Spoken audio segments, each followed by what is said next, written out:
This took place at an abandoned industrial warehouse district in the outskirts of Milwaukee, Wisconsin.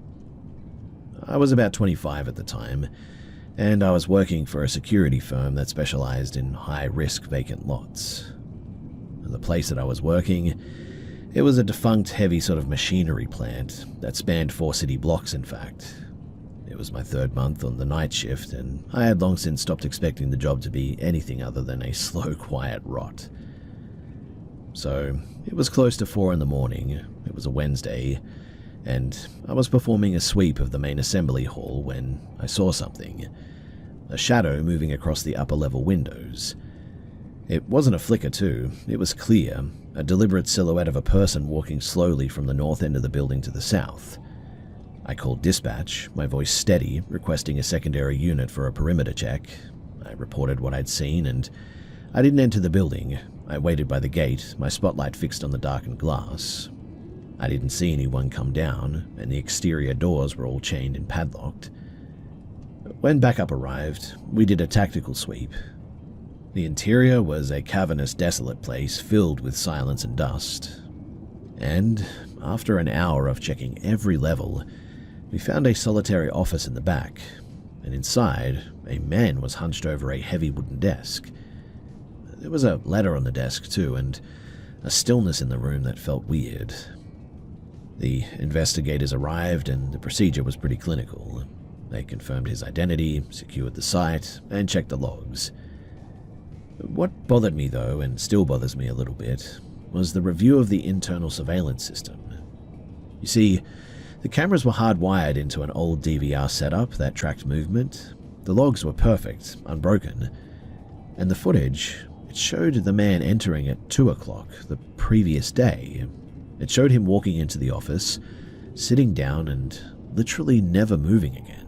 I mean, this guy was like a statue.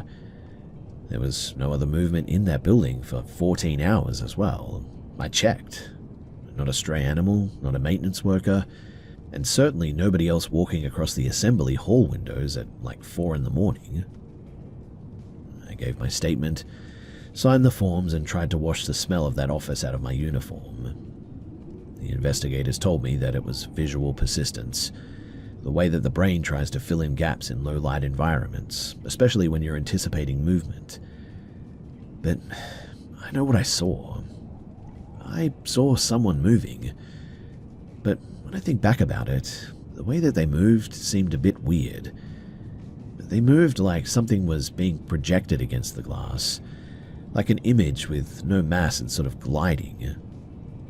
Even all these years later as well, in a completely different line of work now, I still wonder about that night and what that was all about.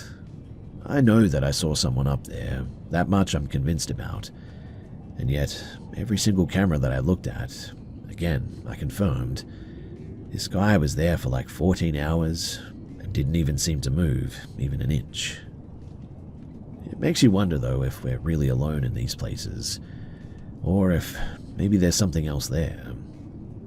Do you guys ever feel like you've caught a glimpse of something that reality just wasn't meant to show you? And does it make you question what else might be happening in the gaps when we're not present? This whole event, it certainly did for me, and it's something that I'll never forget.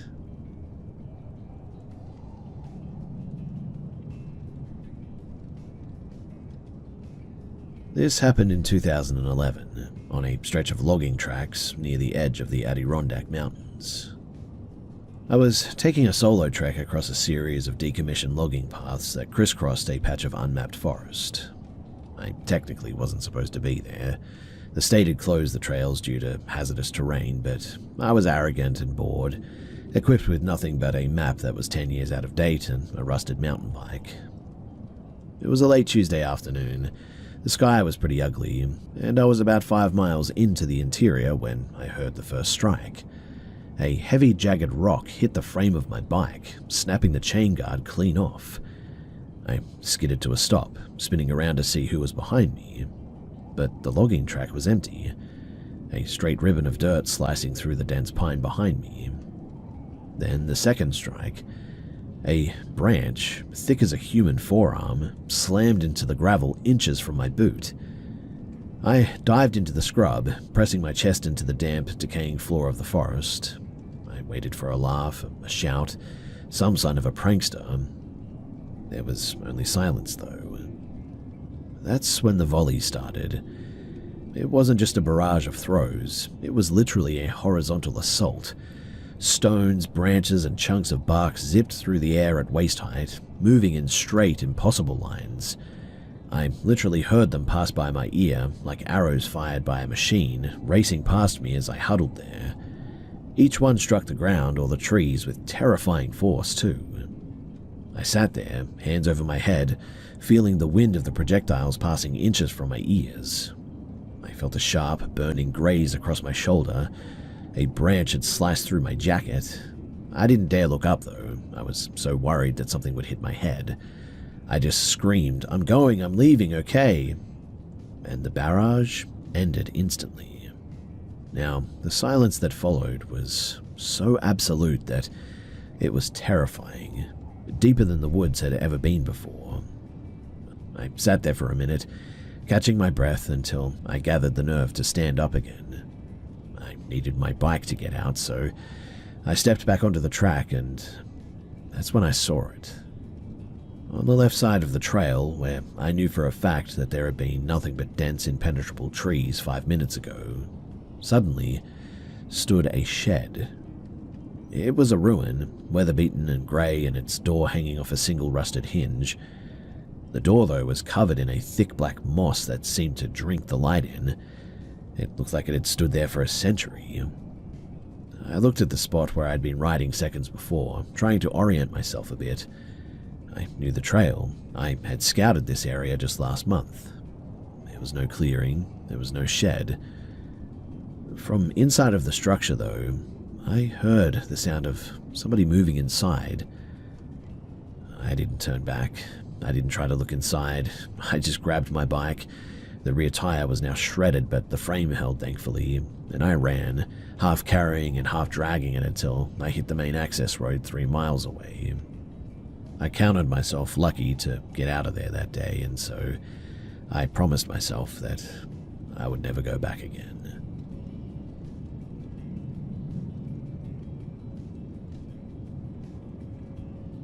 I was working a graveyard shift as a security monitor for a cluster of high-end, unfinished housing developments. It was a job where mostly you were just paid to sit around in a climate-controlled shack and watch grainy infrared feeds of empty driveways and sort of half-built garage frames. Now, one Tuesday I noticed a glitch in the feed for Lot 42. Every 10 minutes, the camera would toggle from IR night vision to standard color for a split second, then snap back. It seemed to be a hardware hiccup, nothing else, but during that 1 second of flicker, I saw something. There seemed to be a man standing in the center of the framed-out living room. He wasn't walking, but he was sort of like vibrating almost. His entire body was sort of oscillating at a speed that blurred his edges, almost like a long-exposure photograph taken in a windstorm. He was wearing a standard-issue worksuit, the kind the contractors wore, but his head was angled sharply toward the camera lens, his mouth locked in a wide, silent scream. It was sort of terrifying to look at. Then, the feed snapped back to black and white, and he was gone. I sat there, my pulse skipping a bit, and I waited for the next cycle. 10:10 a.m., and then there was a click and the color mode. He had moved. He was now standing right at the perimeter of the garage door, his hand pressed flat against the drywall. But his fingers, they were way too long. They almost looked like they had more joints, and they were pressed against the wall. I didn't call anyone. I didn't want to explain why I was staring at a screen for hours. Instead, I just turned the monitors off and I tried to breathe a bit, telling myself that I must be seeing things. But then, I suddenly got this feeling of just being watched. I tried to get up to check the perimeter for a bit, but my legs just wouldn't move. My skin felt like it was being prickled by thousands of tiny needles all of a sudden, like I had pins and needles all through my body. I looked down at the desk. The surface, usually cool to the touch, was now warm and sort of pulsing or vibrating violently. And it was then that the shack door suddenly started to rattle like crazy. I grabbed my mag light from the desk and stared at the door. Something inside of me just knew, too, that if I opened it, I was about to see something that would scare me half to death. So instead, I just white-knuckled that flashlight, listening to that sandpaper sound circling the building all night, and I just waited until dawn. When the sun finally hit the mountains, I walked out after the sound stopped. I unlocked my car and I just drove home. I was so shaken too that I forgot to turn in my keys that day, and I didn't go back for my final check-in either. I literally quit that very day, and I swore to myself that I would never do night shifts ever again.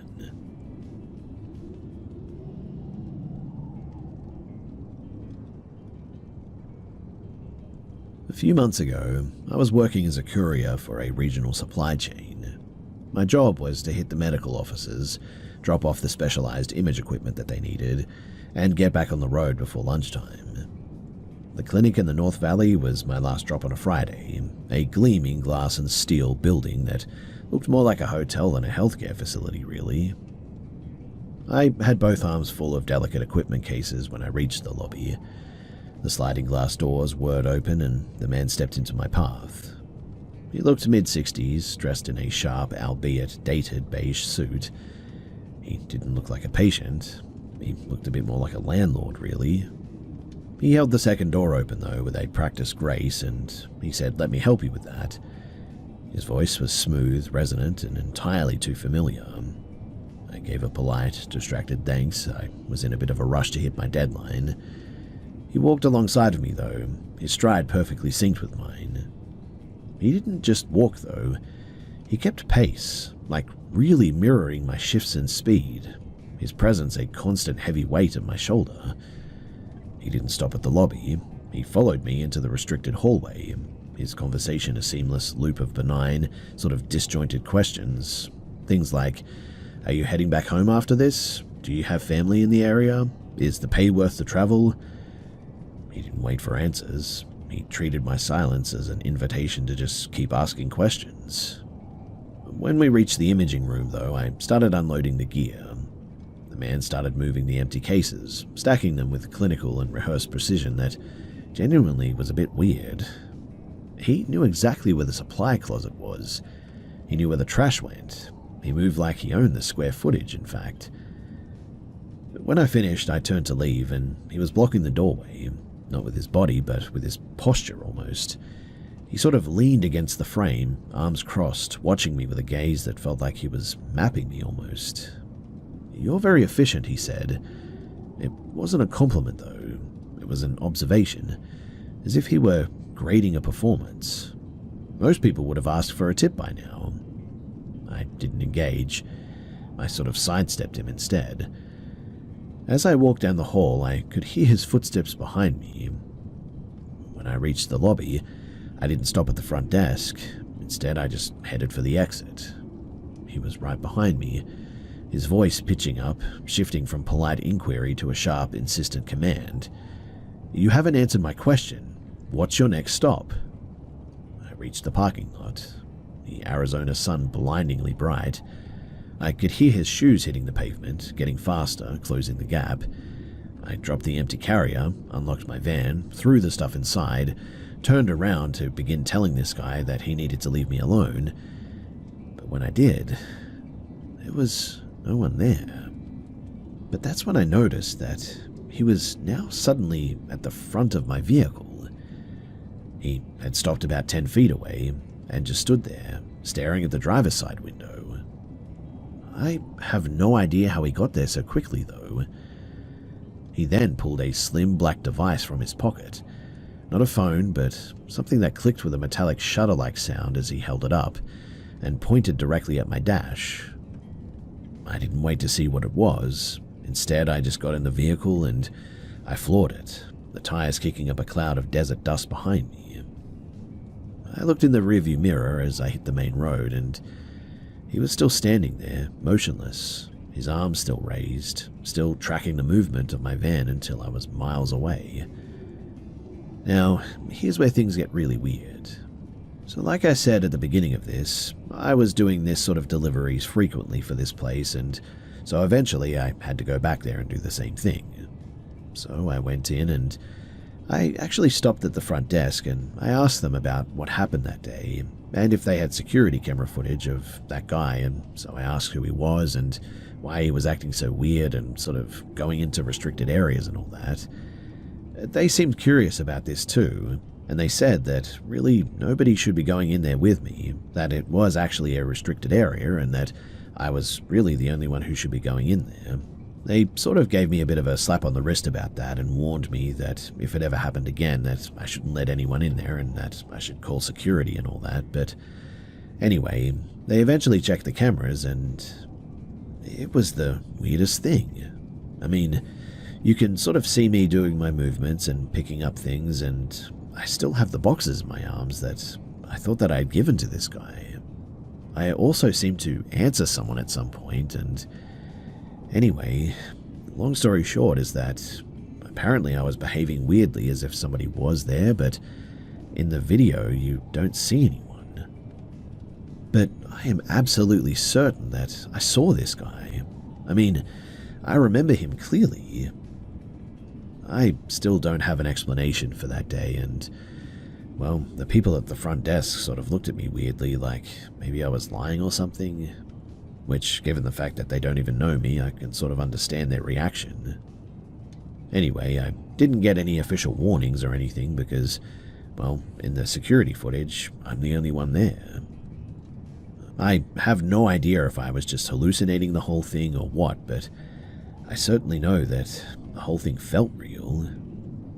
But if there was no one there, then who did I give those boxes to? I mean, there's no way that I could have carried all of that up by myself. Usually I do like 2 or 3 trips, but this guy helped me get it all up there. But in the video, you see me literally carrying everything, which normally I just wouldn't even do. It's way too precarious for all of that stuff, and it's pretty fragile stuff as well, so I just wouldn't really take the risk. This whole situation has me just really weirded out. Every time that I return there now as well, I am always looking over my shoulder. I don't know, I just get this really eerie feeling there now that I'm being watched, and I really don't like that place.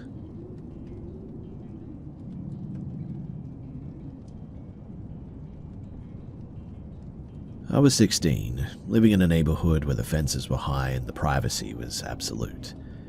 My best friend, Sam, and I spent almost every Friday night at her house, a sprawling modern building that always felt like it was a little bit too large for just the 3 of them. It was mid-autumn. Sam's parents were hosting a dinner party that day, a rotating circle of high-earning neighbors and their friends. We were relegated to the media room, but the adults, they were loud enough that the air in the house felt charged and sort of erratic. There was one woman there, an acquaintance of Sam's mother. Her name was Diane. She had arrived late, dressed in a sharp, monochromatic suit that made her look like she had stepped off of a corporate board meeting, despite it being a casual dinner. She'd spent the early evening holding court by the kitchen island, laughing a little bit too loudly, her gaze snapping toward us every time that we walked past. Around 11 p.m., my ride arrived. I said my goodbyes to Sam, and the house felt entirely normal. The next morning, I woke up, though, to a barrage of texts. Sam wasn't just upset, she was vibrating with a quiet, icy shock. When I finally got her on a call, she sounded like she hadn't slept at all. You see, after I'd left, Diane's behavior had completely deconstructed. She had stopped drinking, stopped laughing, and stopped blending in. In fact, she cornered Sam and her younger sister Maya in the mudroom, a small windowless space meant for storage. She didn't slam the door, but she pulled it shut with a deliberate slow click. Sam said that Diane didn't yell, but she started touching her shoulders, pressing her palms into her upper arms with a force that left visible bruises. She whispered, a low monotone cadence, about the hidden nature of families, and the necessity of keeping quiet about private things.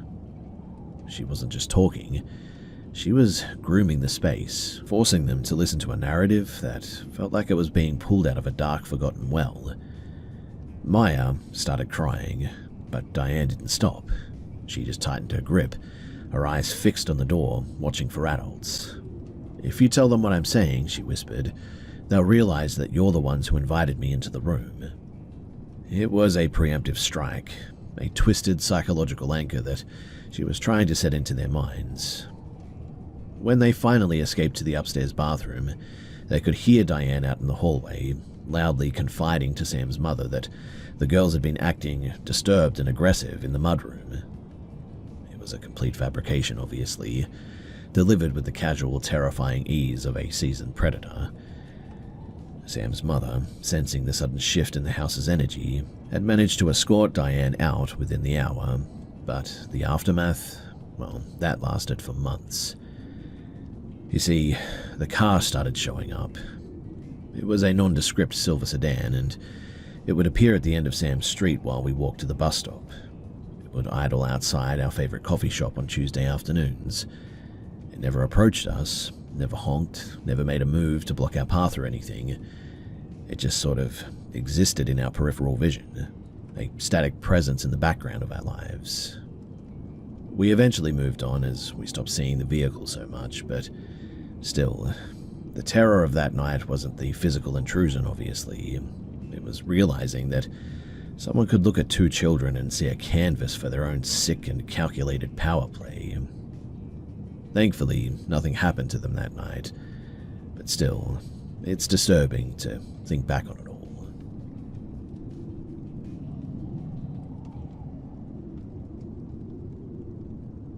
I was 17 when this happened, living under the kind of roof that made sneaking out feel like a high-stakes intelligence operation. My parents, they had a set of chimes on the front door, and my bedroom floor was pretty notorious for its telltale creaks. I spent weeks mapping the path of least resistance, out the garage, through the back alley, and into my beat-up car at the time, which I'd already rolled down the driveway and into the street before turning the ignition. It was 3 a.m. on a Tuesday.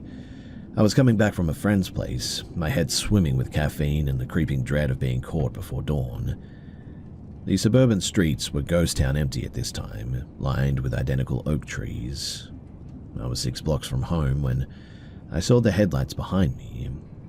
They were high beams, searingly bright in fact, hanging back about 50 yards. I ignored them for a few turns, but the pattern, it was too clean. Every time that I hit a blinker, they mirrored it. Every time that I slowed down to check a street sign, they dropped their speed to match, never closing the distance, but never falling away either. I decided then to run a bit of a diagnostic. I made 3 consecutive right turns, looping back toward the commercial district. The car behind me didn't skip a beat. It was a dark, boxy SUV, the kind that looks like a smudge against the asphalt. My heart practically skipped a beat, and I felt a sharp sort of metallic sting at the base of my throat. That distinct phantom taste of blood that you get when your body knows that something isn't right. I took the final long turn onto my street, though. I didn't pull into my own driveway. I drove 2 houses past it and killed the lights, pulling into a neighbor's empty spot, hoping the darkness would hide me. The SUV followed, slow and deliberate. It didn't drive past either. It drifted to a stop directly in front of my driveway, blocking the path to my house. The engine stayed on, the engine low and vibrating, echoing throughout the silent street. I sat there, my hands locked into the steering wheel until the leather bit into my palms. I waited for a door to open. I waited for a flashlight to scan the street. I waited for someone to emerge or something to happen. But nothing did. The car sat there, a black idling monolith, for 10 minutes at least. At least, that's what it felt like. Then, without a sound, the taillights flared a dull bruised red. The car reversed, turned in a 3-point arc that was perfectly calculated, and rolled slowly back the way that it came. It didn't accelerate away, it just sort of drifted into the dark until the sound of its engine was swallowed by the suburban silence. I sat in that dark car for at least another half an hour, and when I finally crept into my room, I didn't sleep. In fact, I spent the next 3 days walking my neighborhood, staring at every parked SUV, checking for that specific boxy shape. After that night, I stopped sneaking out too. I learned then that the world isn't just dark, it's observant too. And sometimes, it seems to like to show you exactly how much it knows about where you live and other things about your life, just to see how much you might panic, I guess. Anyway, thankfully nothing else happened to me after this, but unfortunately, the neighbors that I stopped in the driveway of, they had to report to the police that some people had tried to break into their place.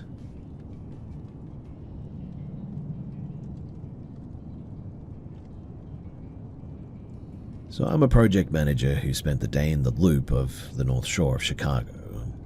It was late November of last year, and it was the kind of night where the wind off the lake cuts through anything thinner than a winter parka. I was out with my fiancée, Sarah, celebrating a promotion that I'd received.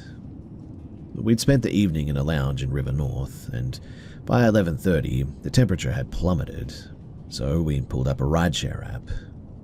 The pickup was a nightmare. When the car finally swung into the curb, it wasn't the vehicle that the app promised. It was a heavy slate grey van with tinted windows that seemed to swallow the streetlights. I got in the back left. Sarah slid into the right. The driver was a man in his late 50s, his face obscured by the shadow of the visor, his hands draped over the wheel with a heavy, unnatural stillness. He didn't say a word when we gave the address, too. He just sort of pulled away, the doors locking with a metallic thud that echoed throughout the cabin. For the first few blocks, the silence was sort of aggressive, really. Then he started tapping his fingers against the leather of the wheel. And then he started talking to himself, his voice a low, gravelly drone. He was listing streets, I think, house numbers and names of people that I didn't know. It felt less like a conversation, though, and more like he was sort of reading a list of inventory. My internal compass started screaming as well. He wasn't heading toward our suburb. He was steering us toward the industrial corridors along the river, a dark, deserted stretch of abandoned warehouses and high-tension wires. Hey, I said, my voice intentionally level. You're taking the long way. The highway's open. He didn't acknowledge me. He kept staring ahead, his eyes fixed on the empty road, his mouth still moving as he kept saying things. I said you're missing the turn, I repeated, louder this time. He then literally slammed on the brakes, the car skidding on a patch of black ice, coming to a dead stop in the middle of the empty road. He sat there, his shoulders hunched, and then he just let out a laugh. A sharp, dissonant sound that had no humor in it, though. He didn't turn around. He just tilted his head toward the rearview mirror, his gaze locking onto mine, and with a terrifying hollow clarity said, I was looking for the one. His voice dropped an octave when he said this.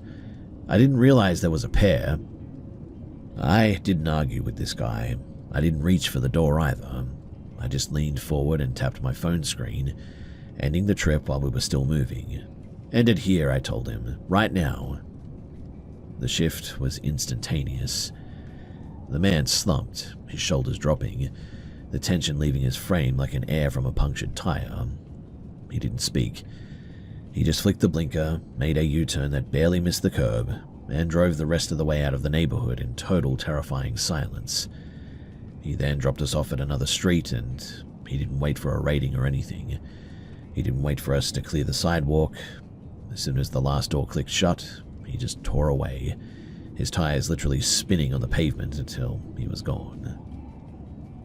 We walked home in the end that night, and we spoke about it the whole way home.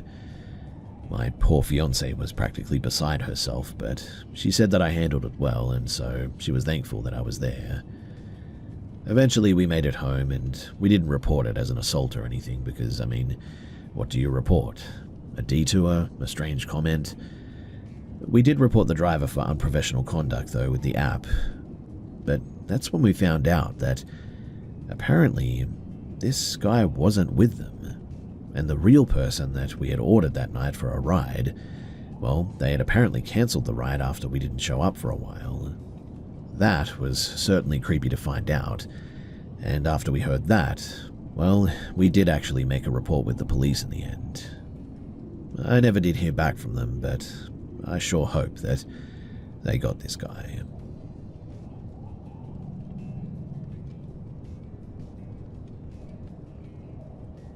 This was back in the early 2000s, when I was living in a neighborhood that genuinely felt like a bit of a sanctuary. Miles of groomed trails winding through dense forest. It truly was quite a beautiful place. Now, it was a Saturday in late April, and my parents, they were at work, and my brother had taken our golden retriever to a groomer in town that day. Boredom had gotten the better of me, so I slipped on my sneakers and I headed for the main trailhead. I walked the loop clockwise, my headphones on, the music providing a nice barrier between me and the world. When I reached the lower section, near the gravel parking area where out-of-towners usually started their hike, I saw a man there. He was in his late 30s, balding, wearing a heavy, oversized flannel shirt that looked too thick for the mild weather. He was standing perfectly still, watching the trail entrance. He wasn't walking a dog or anything. He didn't have a pack or a water bottle or anything like that. He was, well, just sort of standing there, anchored. As I passed by him, though, I gave the universal nod of a local. He mirrored it, then immediately took a step toward me. "A beautiful day for a walk," he said. His voice was too loud, though, carrying with a sharp, forced sort of cheer to it. I didn't stop, but I slowed my pace a little bit. He fell into step beside me, his gait awkward and sort of mismatched to mine. "I used to hike this every day," he continued, not waiting for an invitation, "before things got, well, difficult." He then started unloading. It wasn't small talk, too. It was a deluge of grievances, a failing business, an ex-wife who didn't understand the work, a landlord who was trying to steal his time. It felt like standing in the path of a broken pipe. I kept my answers short, and I was trying to give him the hint that I just wanted to be alone, but this guy just didn't get it.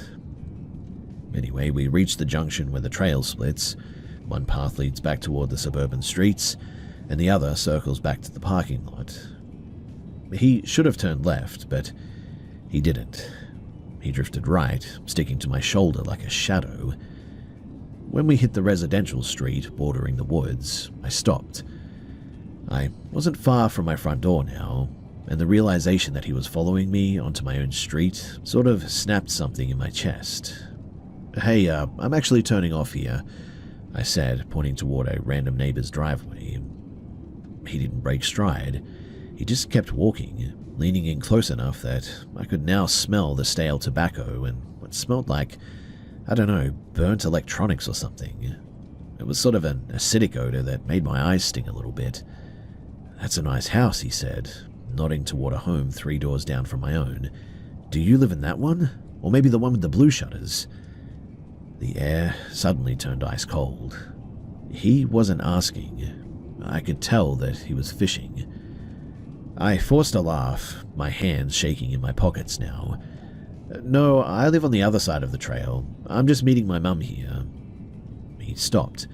His expression shifted from a forced cheer to a flat, vacant stare. He looked at the house, then back at me, his eyes tracking me, like he was deciding if the effort was worth the reward. He then began fiddling with something in his pockets. Now, I don't know what it actually was, but it sure looked a lot like a knife. But thank the heavens, because just then a neighbor, a woman that I knew from the neighborhood, pulled her car out of the driveway down the street. I didn't think. I just ran and waved my arms. "Hey, Mrs. Gable," I shouted. The man's posture suddenly collapsed. The intensity that he had suddenly vanished, and was replaced by a sudden shifty sort of nervousness. He didn't say goodbye. He just turned, his movements jerky and sort of disjointed, and hurried back toward the trailhead, his heavy flannel shirt billowing behind him. I didn't go home straight away. I walked to Mrs. Gable's car and waited until my parents pulled into our driveway 10 minutes later. I never did tell them the full story. I didn't want to lose my freedom, which, yes, I know is stupid, but I never did hike those woods alone again either. Even now, though, when I sometimes walk through that area with others, I still don't listen to music. I keep the world loud now, and I keep my eyes peeled as well. I guess you learn quickly from things like this that a place can feel like a sanctuary. That is, until the moment that you realize that, well, you're the only thing on the menu.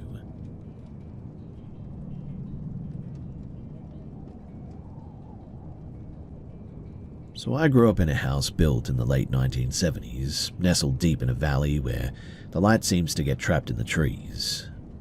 We bought it from a retired university professor who had lived there for 30 years, a woman who rarely left the property and who, according to the local rumors, had spent her final years conversing with the house itself. Well, when we moved in, the house never really did feel vacant. It always felt occupied, like a room that you've just stepped into while the residents are sort of holding their breath. The incidents, though, they began with my younger brother. He was 7 at the time, and we'd wake up every morning at 3:17 a.m., always the same time, and walk into the kitchen.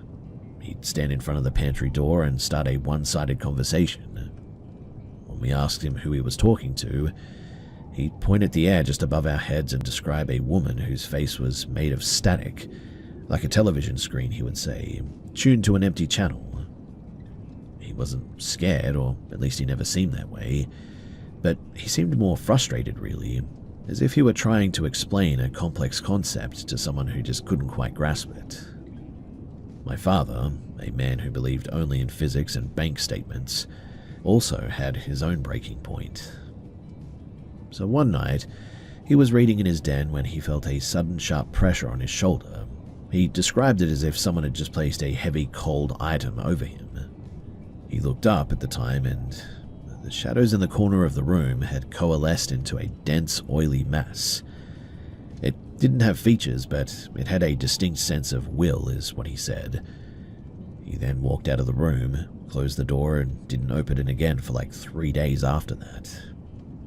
My mother, however, well, she took the opposite approach. She was the one who normalized it. She'd leave small offerings on the mantel, a polished stone, a sprig of dried rosemary, and speak to the empty space with a sort of casual, neighborly tone, I guess you could say. "We're here and we're keeping things tidy," she'd say, as if she were addressing a difficult but manageable tenant. For years, though, it seemed to work, really. The house quieted down. The static-faced woman stopped showing up with my little brother. But then, unfortunately, my father died, and the house sort of seemed to realize that the primary defender of the house, I guess you could say, was gone. Within a month, the settling noises, the creaks and the pops of an old house evolved into something way more intentional. Objects didn't just fall, they were moved from one surface to another. I'd set my keys on the foyer table, for instance, and 10 minutes later, they'd be in the middle of the hallway, down on the ground, and I have no idea how they got there. But the most jarring incident, well, that actually happened a little bit later. So I was in the living room with my dog, and he was a rescue who usually slept through everything. We were watching a movie when the room temperature sort of suddenly plummeted. In fact, it was so cold that I could literally see my breath. My dog, he didn't growl, but he whimpered. His tail was suddenly tucked under, and he was staring at an empty space behind the sofa. I turned around, and I swear to you that for a split second, I saw something. A silhouette, flickering like a low frame rate video, standing in the corner. Its hair didn't move with the gravity, though. If I had to describe it, it sort of like glitched, shifting in and out of focus. It didn't seem to be looking at me, though. It was sort of looking in the direction of the thermostat. its hand raised in that direction. The power in the house suddenly cut out at that point. Not a brake trip though, but a total system failure. My dog and I, we sat in the dark for a minute, and then, from the basement, I heard something. I heard someone, talking down there. It was a muffled sound, and it sort of sounded like the person was underwater or something, but I couldn't make out what was said. Obviously, we didn't go down there, and we were both terrified.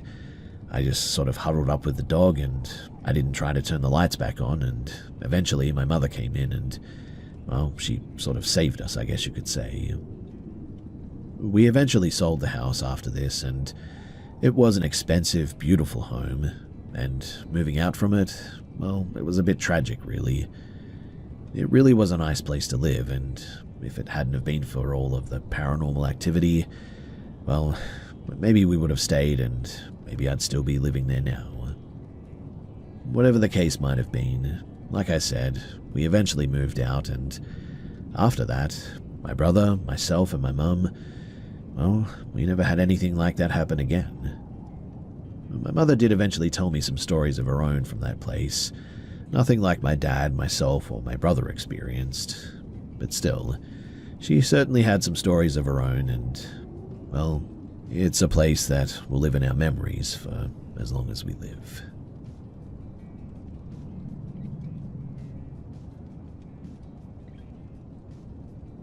So I was working for a private security firm when this happened. My sector was a cluster of 3-story brick lab blocks that had been effectively mothballed since the early 90s. The site, it was a maze of rusted ductwork, long since deactivated cooling units, and hallways that literally felt designed to induce vertigo. My job was basically to check the perimeter, log the thermal readings in the old storage units, and then to just clear the floors. Building 4, the old chemistry wing, was the one that everybody whispered about. It was technically empty, half the lights were disabled, and the air had a thick metallic stagnation that made your lungs ache a little bit. Probably a residue from all the chemicals used in there, but the first time that it happened, it was 2 a.m. on a freezing Tuesday. I was on the 2nd floor, a corridor so long that it almost curved into the horizon. I was logging the temperature on the freezer unit when I heard something. It was sort of a sharp popping sound, followed by a high-pitched harmonic resonance that sounded like somebody running a finger around the rim of a crystal glass almost. It was so loud as well that it actually vibrated in my ears a little bit. I radioed the dispatch center. There was silence on the other end though.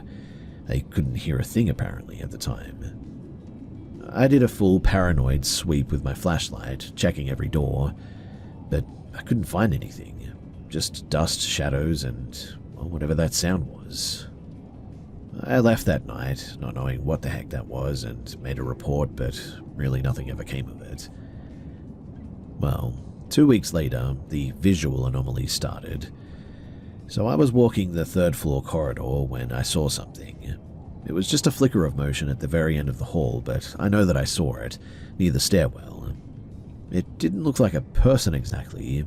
It looked more like a tear in my visual field, sort of a vertical shifting distortion, almost like looking at a person through fog. It moved with a sort of jerky, disjointed speed, flickering in and out of the light range before simply, well, just winking out of existence. I stood there for a full minute, my flashlight beam fixed on that spot, and I knew with a terrifying sort of intuitive certainty that if I had walked down that hall, that I wasn't about to reach that stairwell. So instead, I just turned around and I walked the long way back to the exit that day. I didn't write it in the log. I didn't want the paperwork. The dream, however, was the one that really broke me. So I actually slept in my car in the guard booth on my off hours, and I fell into a sort of state of paralysis at one point that felt less like sleep and more like being pinned to a board. I was back in the chemistry wing, but it wasn't empty anymore. It was active. The lights were on, and I could sort of feel the energy of something around me. I was standing in the middle of that long 2nd floor corridor, and there was something standing about 10 feet away from me. It It was a silhouette, but it was just wrong. It was too tall, its limbs stretched out like a wire frame, and its skin had this sort of oily iridescent sheen of spilled gasoline to it.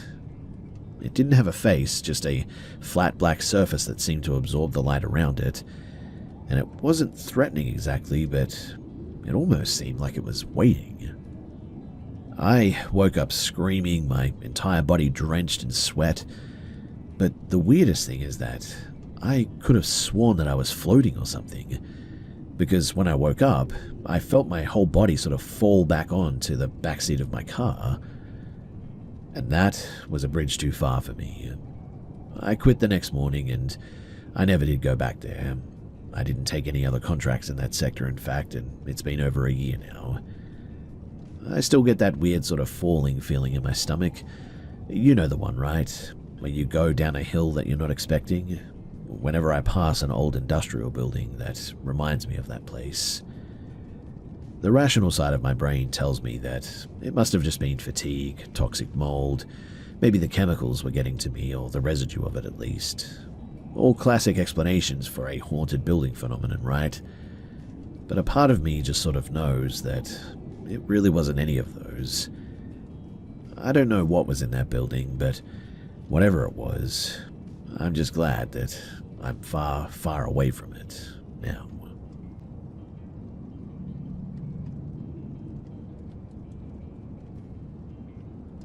In 2012, I was working as a research assistant for a sociology project focused on the intersection of modern medicine and indigenous healing practices. I know, bit of a weird one, but that's just where I found myself at that time. The village that I was staying in was a collection of stone and thatch dwellings clinging to a ridge, disconnected from the valley below by a 4-hour climb. In that thin, freezing air, the line between symptom and spirit, well, according to these people, it didn't exist. They were basically the same language. Now, there was a young woman in this village that we called Sophia. She was bright, ambitious, and had spent a year in the city working as a seamstress. When she returned to the village, she brought back clothes and mannerisms that definitely stood out. She would spend hours arranging her hair in a reflection of a polished copper basin, turning away from the community gatherings that were the heart of the mountain life there. In the local tradition, the mountain keepers, they were said to be possessive of those who showcased their vanity. People told her to keep her head covered and her hair braided tight, warning that showing too much of oneself to the open air invited a susto, a soul-frightening detachment. Sophia laughed it off, though, calling it the fear of the uneducated. 2 weeks after the festival of the harvest, that was when the shift really began. It wasn't a sudden break, it was a sort of slow withdrawal. She stopped eating with the family. She took to sitting in a far corner of her room, pressing her face against the cold stone wall, tracing the grain of the rock with her fingernails for hours. Her mother brought in a curandero, a man whose face was literally etched with the geography of the high passes. He didn't come with incense or bells. He came with a bundle of dried herbs and a bowl of stagnant, icy water. When he tried to look into her eyes, Sophia didn't scream, she didn't lash out. She just began to sort of talk to herself. And then, as we stood there watching, everybody's sort of demeanor started to change. The curandero was baffled. He pushed her, in fact, challenged the spirit that he thought was responsible, but she only smiled, a flat, vacant expression that didn't reach her eyes. "You're trying to heal a ghost," she said, her voice sounding a bit more like a recording played at half speed. "But the ghost isn't me, it's the stone." I didn't know what that meant, but the family eventually reached out to a mission doctor in the city. He arrived days later, a weary man with a bag of antipsychotics and a clipboard. He looked at Sophia, looked at the curandero, and then looked at the village elders. "She's catatonic," he said, tapping his pen against his pad. "And she's also severely malnourished." But the family, they didn't see a medical crisis. They saw a spiritual siege. They refused the medication in the end, fearing that it would lock the door on a spirit that was trying to leave. A kept her in a small, windowless shed at the edge of the property, a controlled environment that looked an awful lot like a prison. I watched it for 3 weeks. I watched as the villagers brought bowls of broth that went untouched, and I watched as the curandero lost his confidence, eventually packing his bundles and leaving when Sophia actually started apparently pointing out things that only really he could have known about his own past. Now, she eventually did recover, but it was a quiet, hollowed-out version of herself. She was never the same after that. She stopped looking in mirrors, she stopped touching her hair. But what really stuck with me wasn't the mystery of whether it was a seizure or a soul left behind or whatever. It was the way that the two worlds, science and spirit, sort of circled each other, both sort of failing to see the girl in the middle until she had already disappeared inside of herself. Obviously, I don't know the truth of what happened here, like at all, and I won't claim to either. All I will say is that it really did seem like Sophia was a completely different person.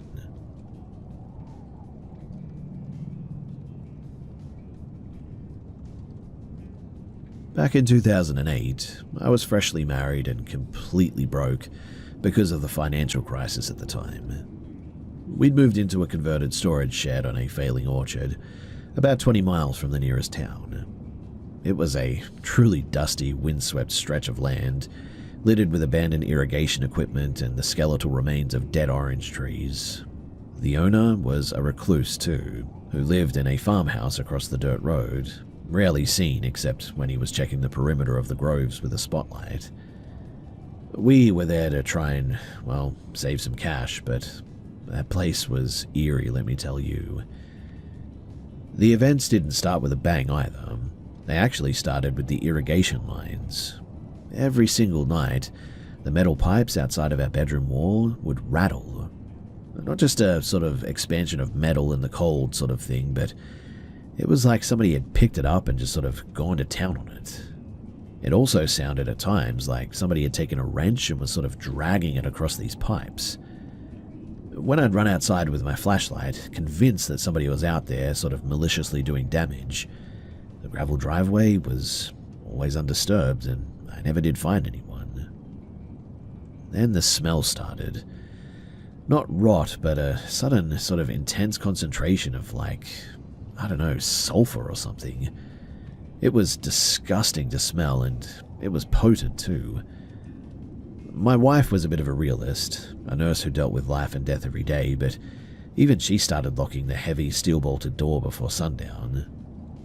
The events, they weren't limited to the pipes anymore too.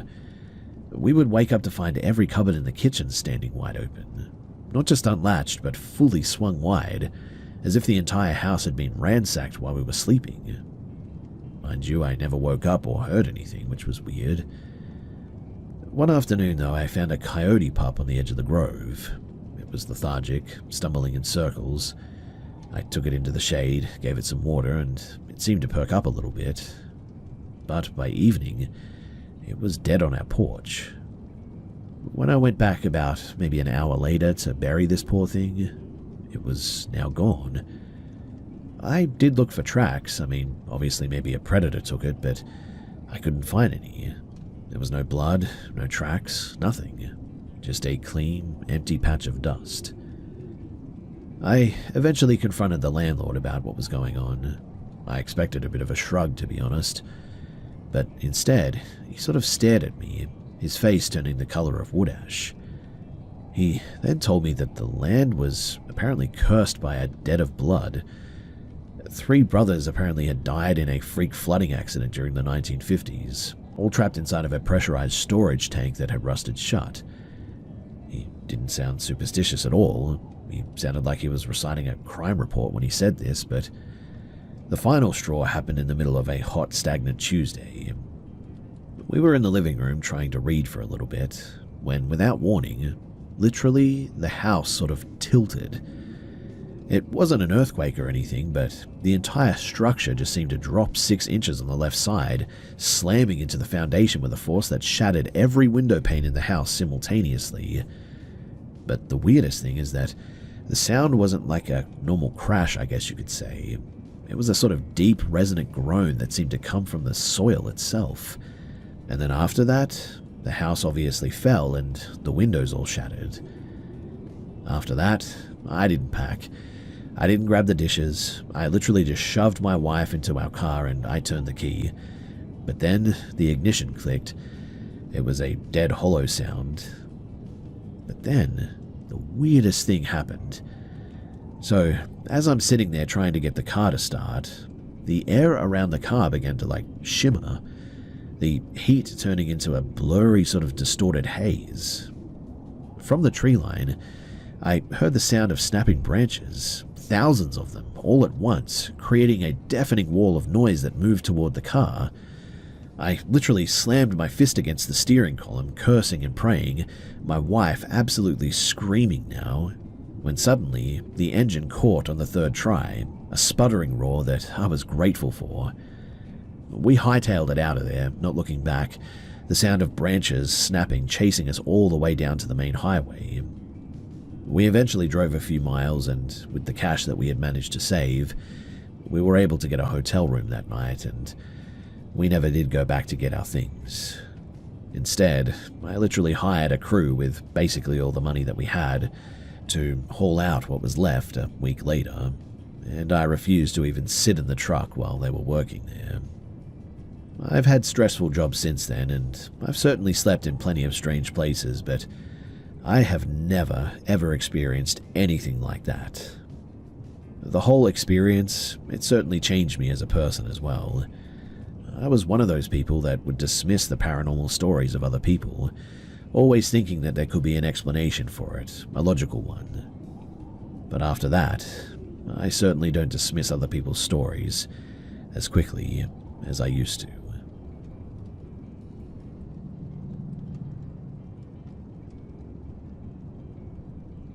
So I moved into this third-floor loft back in January, thinking that the high ceilings and exposed brick would be perfect for my studio. It's an old building, thick masonry, narrow hallways, and a ventilation system that moans like a tired animal. In the hallway, outside of my office, the air often shifts from dry and stale to thick and oily, coating your skin a little bit, in fact. The first time that it happened, I was working late on a project. I heard my own voice, clear, calm, and perfectly mimicked, call out from the bathroom. "The light's failing, come and check the fuse." Obviously, I didn't get up, I just sort of sat there, panicked and listening to the silence that followed, knowing full well that I hadn't opened my mouth. Then, I would be in the kitchen and I would see a figure, my own likeness wearing the clothes that I'd changed out of like 3 hours ago, walk past the threshold and into the bedroom. I'd follow, expecting to find, well, someone, but the room was always empty, the air still and heavy with that oily sort of feeling again. My partner, Elle, was the skeptic until last Tuesday as well. We were having dinner, and the flat was finally quiet for once, when the radiator in the corner started to pulse. It was like a giant heartbeat pushing against the iron. "Do you feel that?" she asked, her wine glass literally vibrating on the table. I didn't answer. I watched as the heavy floor-to-ceiling curtains in the living room began to billow inward, even though the windows were factory sealed and the air was dead still. Then the mimic started. Elle was in the bedroom when I heard her voice coming from the kitchen. "I can't find the spare key, can you help?" I looked at the hallway, saw Elle standing in the doorway of the bedroom staring at me with a look of just pure, unadulterated terror. She had definitely heard it too. The voice from the kitchen, it called out again, sharper this time. "I'm waiting, why aren't you coming?" We didn't go into the kitchen. We stayed in the living room, backed against the wall, listening as the kitchen cabinets began to open and close in a frantic sort of uncoordinated way. It was then that I said, "I'm here." I shouted this toward the kitchen, my voice cracking a little bit. "Whatever you are, stop it." Then the flat went dead silent. That oily feeling in the air vanished. The air snapped back to its usual dryness. But then, from directly beneath our feet, right through the floorboards, we heard a sound that I still cannot shake.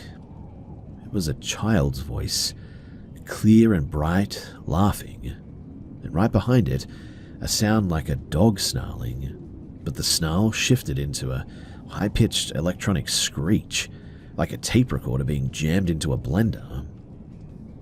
I've spent my life studying the way that buildings are put together, how they hold weight, how they age. I know what it sounds like when they settle, and even how weird it can be at times.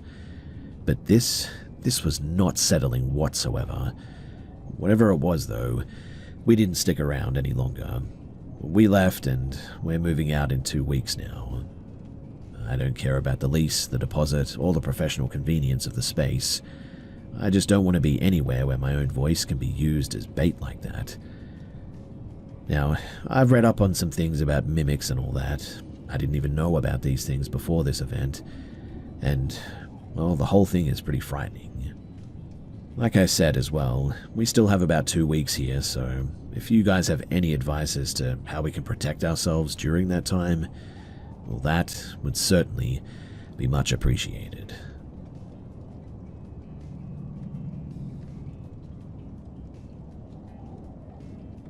The woods behind our place weren't just a patch of trees. They were a boundary. The forest there is thick, ancient, and layered with a kind of damp, suffocating silence that muffles the world. As kids, we had a marker, a natural arch formed by interlocking fallen hemlocks that served as the psychological threshold. Past the arch, the woods didn't just feel wilder, they felt occupied. We grew up hearing the sound, is what we called it. It wasn't a coyote's yip or an owl's hoot. It was a high, undulating scream, really, that would stretch out across the valley from time to time, a sound so hollow and sustained that it felt like the trees themselves were sort of vibrating a bit. We eventually stopped questioning it, though. I mean, asking what makes a sound like that is sort of pointless, really. We just sort of accepted that some parts of the woods are meant to be left alone. The night everything changed, I was 17. My friend Sarah was over, and through a combination of bravado and poor judgment, we decided to walk the trail after dark. We had one weak LED flashlight, a genuinely pathetic sliver of light in a forest that was absolute pitch-black ink. We pushed past the arch and we continued along the slope. Below us, hidden in a deep bowel of the forest floor, was a clearing, and there was a fire. It wasn't the warm, social flicker of a camping trip, though. It was a concentrated, white, hot knot of light that seemed to eat the surrounding darkness. There were also silhouettes, several of them standing in a loose circle. They didn't move, they didn't seem to talk. They just sort of stood there, motionless, anchored to the heat. We instantly froze. The beam of our light turned off instantly to stay hidden. We weren't just watching, I mean, it honestly felt like we were sort of intruding on a closed circuit. Then the forest reacted. There was no sound of footsteps, no heavy boot fall on dry needles or anything, just a clean snap of a branch directly to our right, and then a flashlight, far brighter and more focused than ours, slammed into us like a physical blow. The light was absolutely blinding, and it clearly wasn't a search, it was a lock-on. And whoever was holding it had been standing within arm's reach of us in total darkness for, well, an unknown amount of time. A voice emerged from the black, not shouting and not angry, but vibrating with a terrifying flat sense of urgency. "Go back now." It wasn't a demand per se, it was more of a correction, as if we had stepped into a path that was currently being used by something else. We didn't look for the source, we just bolted, the trail back to the house, which we had walked hundreds of times. It felt like it was sort of shifting under our feet. The distance felt like double, the turns didn't line up exactly, and every time that I glanced back, the forest behind us felt like it was sort of closing its mouth on us. Eventually, though, we stumbled out of the final tree line, and we just ran for the house. My mother's reaction the next morning was really the most chilling part of all. She treated it as a sort of matter-of-fact thing. "People go into the woods for all sorts of reasons," is what she said. but she didn't understand the physics of that moment. The group by the fire was downhill facing inward. I mean, there's no way they couldn't have seen us. And the person who stopped us hadn't been walking. They seemed to have been there waiting that whole time. I mean, they seemed to have been standing there among the trees, invisible, silent, watching us approach for minutes before they decided that we had reached the limit of our safety or something. I've hiked across the Pacific Northwest since then, but I've never forgotten that night. It wasn't a haunting and it wasn't a crime, I don't think, but it certainly was a realization that there are parts of the woods that are sort of being patrolled, I guess you could say. That there are people or things who treat the forest not as a public space, but as a private room. And well, what do you guys think? Do you think that the people that we saw were actually humans, or were they something that just looked enough like us to keep us from asking too many questions? And if they were human, what the heck were they doing down there? Do you guys have any ideas whatsoever?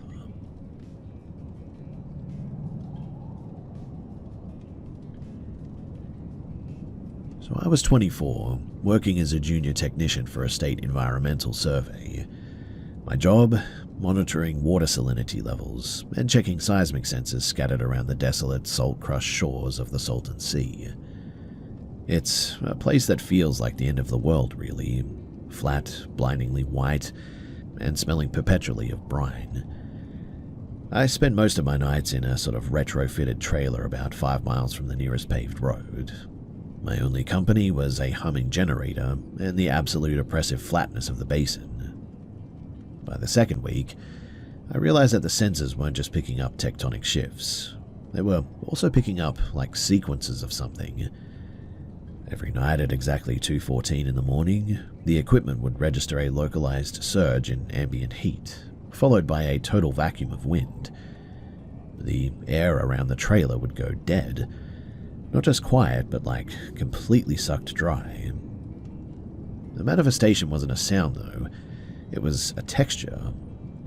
What I mean is that I'd be lying in my cot reading when the linoleum floor beneath my feet would suddenly feel like soft, warm velvet. It would pulse, a slow, deep sort of expansion, as if the trailer was sitting on the chest of something breathing miles underground. The smell that accompanied it was impossible, too. A sharp, concentrated scent of wet cedar and fresh pine needles, despite the fact that the nearest tree was like 50 miles away at least, and we were in the middle of a baking desert. I ignored it for days, telling myself that it must have just been the expansion of the metal siding in the desert night. But that's when I started noticing the objects. So I'd leave my toolkit open on the workbench, perfectly arranged, and in the morning, every single wrench, screwdriver, and bolt would be covered in a fine moist layer of like green moss or something. And there's no way that it belonged in the desert. I mean, it didn't grow there. It always appeared overnight, a dense sort of thick moss that felt like it was knitting itself into the cold steel of the tools. I brought the issue up with the lead researcher, a man who had been out there for 20 years and rarely spoke. He just looked at my mossy wrenches, sighed, and told me to pack my gear up. He didn't ask how, he didn't ask why, he just said, "It's testing the architecture. Don't be there when it decides to rebuild." I didn't know what the heck that meant, but I left that night and I didn't even bother hitching the trailer. I threw my bag into the truck and I drove until the sun came up.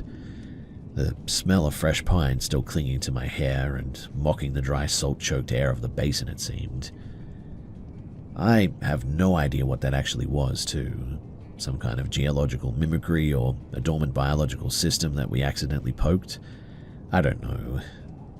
What I do know, though, is that on the last night there before I left, I heard voices coming from outside of the place that I was sleeping. I couldn't make out what they were saying, but it sounded like multiple voices. They sounded odd, and they didn't sound like they were speaking English, too. Again, I don't have any idea as to what any of this is, or why the lead researcher basically told me to get out of here before things get worse, or whatever he meant by that. But I didn't go back there after that, and I ended up changing my location and asking for a transfer, which thankfully they were cool with.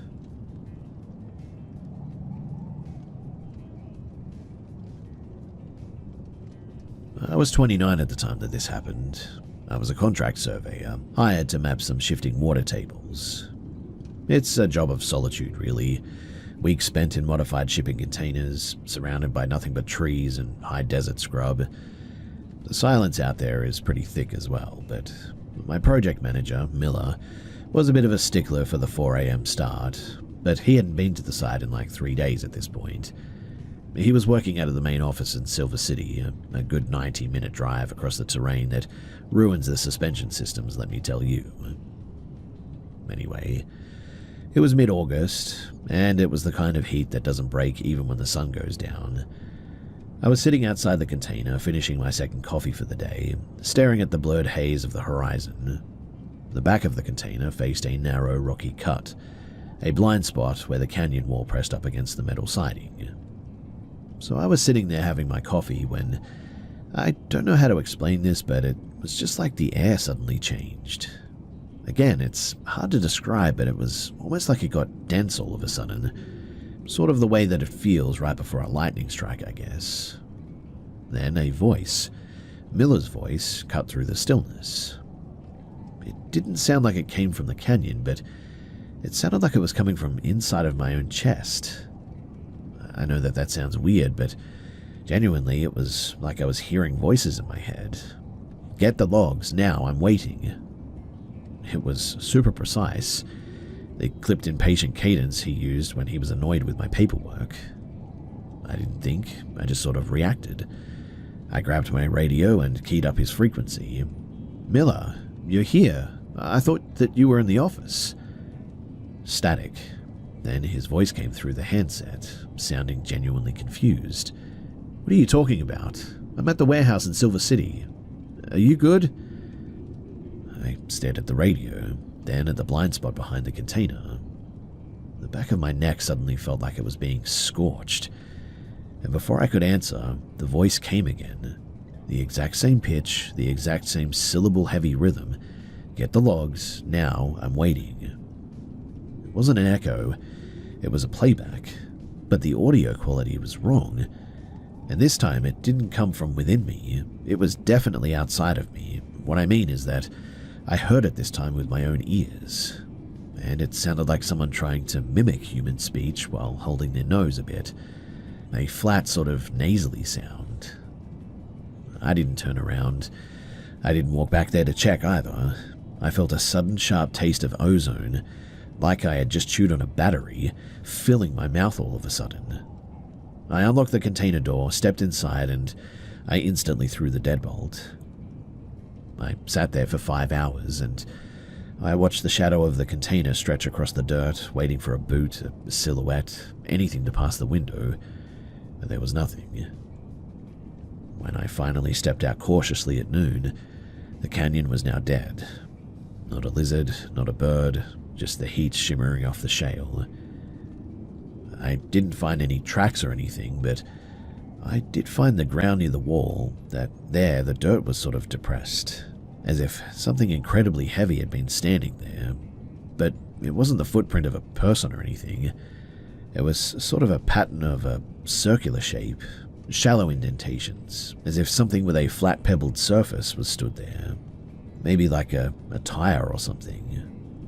Whatever it was, though, it had been pressing its weight into the earth, and I could see it. I'm still working this contract at the moment, and these days I keep the door locked, and I just keep my music playing on a loop when I'm out there, loud enough to sort of drown out the silence. Whatever that was, it didn't seem to want my help.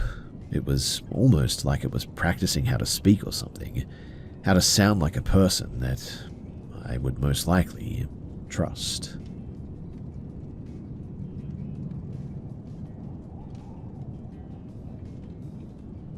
When I was 22, I had a freelance gig that barely covered my rent. And so, to bridge the gap a little bit, I started consulting, mostly tech-adjacent work for people that I knew through friends of friends, really. It wasn't exactly legal, I guess, but in that scene, nobody really cared as long as the work got done and the check cleared. Honestly, I thought that I was untouchable as well because I was pretty careful about how I did things. I kept the circle small, I never met clients in private. But then I met Julian. He wasn't a client, he was a fixer who showed up to a job site that I was working. He started off useful as well, offering small tips that made the work easier, and then he started handing me some cash, bonuses for jobs that I'd already been paid for. I pushed back and told him that I didn't need the charity, but he laughed it off like it was pocket change. That was definitely the hook. It wasn't long before the questions started. And not the how do you do this stuff, but the who are you when you aren't here sort of stuff. He'd ask about my coffee shop routine, the gym that I used, the quiet paths that I walked near the creek to decompress. I gave him sort of non-answers really, but he didn't seem to hear them. The boundary broke on a Thursday though. He showed up at my apartment building one time. Mind you, I had never given him my address, with a box of high-end mechanical components that I hadn't even asked for. He said that he found them on sale, and that he thought of me. I took them just to get him off my porch, feeling the weight of the box like a chain that I'd just wrapped around my ankle. From there, the messaging escalated too. My phone would buzz at 3 in the morning with vague, fragmented sentences about how he was watching the patterns of my life. He knew where I'd been, who I'd seen, and most terrifyingly, exactly how long I'd spent in my own apartment too. The turning point was at an evening at a local park though. I was sitting on a bench, nowhere near our usual work spots, just trying to reset my head a bit. Julian sat down on the other end of the bench suddenly. He didn't look at me, he just recited the contents of my trash from the night before, his voice low and completely devoid of inflection. This didn't seem to be like a threat or anything, but it almost was like a demonstration of possession. I stood up at that point and I walked away, my heart absolutely hammering and feeling like a predator was tracking my scent. I couldn't handle it alone though, so I brought in my brother, not to threaten him, but to act as a sort of physical wall between us. They met in a parking lot. I wasn't there, but the outcome was final. Julian, he stopped appearing, and the text ceased. But the silence was almost worse than the harassment itself. You see, I started noticing things. My front door lock felt loose, like it had been picked and poorly reset. My laptop would be slightly shifted on the desk every time that I returned from a run. There was a specific sensory anchor too, a lingering sort of sweet sick smell of rotting peaches almost, that would hit me whenever I walked into my bedroom from time to time, even if the windows had been open all day. It became my warning system really. If the apartment smelled like that, I didn't go inside. I would sleep in my car or at a friend's place. I walked away from that work. I eventually deleted the accounts, changed the number, and I moved across the city without telling anyone. I'm years removed from it now, and I have a normal life, a normal job, and I don't take bonuses from strangers. But sometimes I think back about that moment and the rotten sort of fruit scent in the air and all of that. He must have been following me, and although I can't prove it, I think that he was in my house a lot. I really don't know how he got inside, but my guess is that he knew how to pick locks or something, and that's how he got in. Either way, I eventually just became another face in the crowd, and I never let anyone get that close again after that, because it was truly terrifying to go through something like this.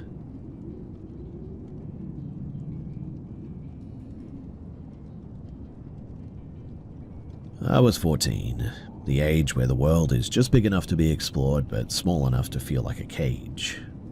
My 3 friends and I were spending a humid August night drifting between the cul-de-sacs and neighborhood parks that made up our corner of the suburbs. It was 11 p.m., the streets were dead, and the only sound was coming from the interstate a few miles away. We were cutting through a community park behind a local elementary school when the atmosphere just sort of curdled all of a sudden. It was a wide open field, bordered by a thick line of mature sycamores. Toward the back, near the playground equipment, was a shape.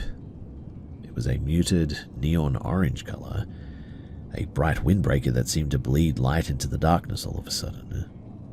It wasn't moving, and it just sort of was anchored to the base of a slide facing us. My friend cracked a joke, something about a local eccentric type we'd heard rumors about, and we kept walking. But every time that I looked back, the distance between us and the orange windbreaker stayed exactly the same. It wasn't sprinting to catch up or anything. It was simply sort of there in the new space that we'd left behind. We hit the main road near a gas station eventually, the bright halogen glare of the pumps cutting through the gloom. We thought that we'd lost it. But then, as we grabbed some sodas, my friend gripped my arm and pointed. Standing behind a concrete pillar at the edge of the parking lot was a figure. Up close, the windbreaker looked sort of damp, almost slick. The hood was pulled tight over the face, creating a void where features should have been. Whoever they were, they leaned out just enough to catch our eyes, then raised their right arm, performed a single slow, stiff-wristed wave, the kind of motion that you'd expect from like a marionette being pulled by a tangled string almost. It was weird the way that they did that. We didn't wait though. We tore off toward the downtown area, where the bars and the late-night diners kept the sidewalks alive with people. We sprinted for 6 blocks, our lungs burning and our shoes slapping against the pavement the whole way. When we finally hit the crowded strip near the theater, we eventually stopped, gasping for air, and I turned back expecting to see a crowd or an empty street or whatever. But that same person was 30 feet, I would guess, behind us now, standing perfectly still in the shadow of a bus stop. We eventually flagged down a squad car patrolling the district. The officers were kind, scanning the alleys and the storefronts, but now the streets were empty, and we couldn't find the orange windbreaker anywhere. When I look back on that night, I honestly think about that wave, and I am pretty sure that that single stiff motion, that it wasn't a greeting. It was a confirmation that they knew that we were running or something, and somehow they knew exactly where we were going. There's a specific hollow terror in realizing that you're being hunted like that, and it almost felt like we weren't escaping a threat, but more so that we were being guided right to the edge of safety, and whoever that person was in the orange windbreaker was making sure that we got there without getting lost. To this day, whenever I pass a stranger in like bright reflective gear at night, I think about that moment, and whenever I do, I keep my eyes on the pavement, and I don't stop walking until I'm somewhere loud and safe.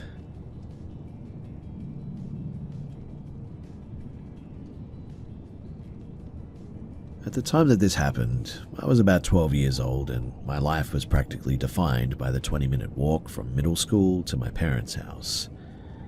It was a predictable flat road through residential streets that ended at a long fenced-in driveway.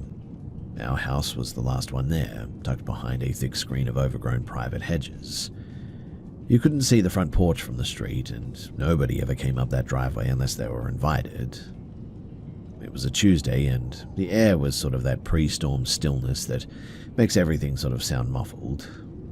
I unlocked the gate, let it swing shut with a sharp clack, and walked up the concrete path. I was reaching for my keychain, focused on the lock, when I felt the change in the pressure, the kind of shift that you get when a doorway is blocked. I turned around. Standing 3 feet behind me, right at the base of the porch steps, was a man. He looked to be in his 60s maybe, dressed in an oversized faded work jacket that smelled intensely of wet ash and like vinegar or something. He was holding a plastic grocery bag that was completely empty, crinkled flat against his side. He hadn't made a sound.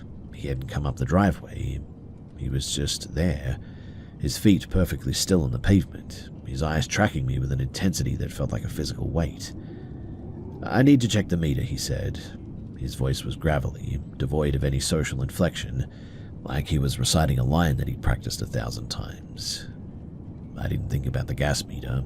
It was on the other side of the house. I didn't think about the fact that no utility company worked at 3:30 p.m. on a Tuesday. I just said, My mum's in the back," and stepped into the house, slamming the door and turning the deadbolt. I didn't even make it 3 steps into the hallway before the handle moved. It wasn't a tentative test as well, let me tell you. It was a violent, heavy-handed wrenching of the brass, as if he were trying to snap the mechanism off of the wood. The sound was frantic and repetitive, and he wasn't knocking. He was trying to find a weak point in the frame, working the handle with the singular focus of a machine.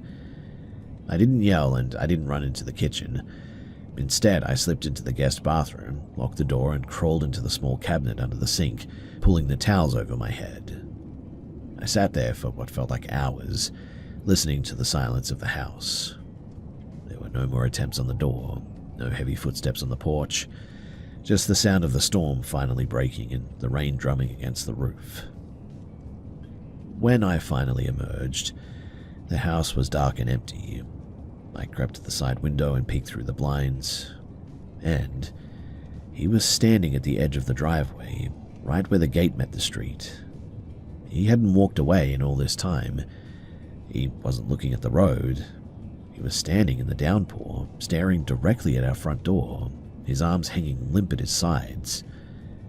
He stayed there too, a sodden grey statue, for another 20 minutes before he simply turned and melted into the neighborhood shadows.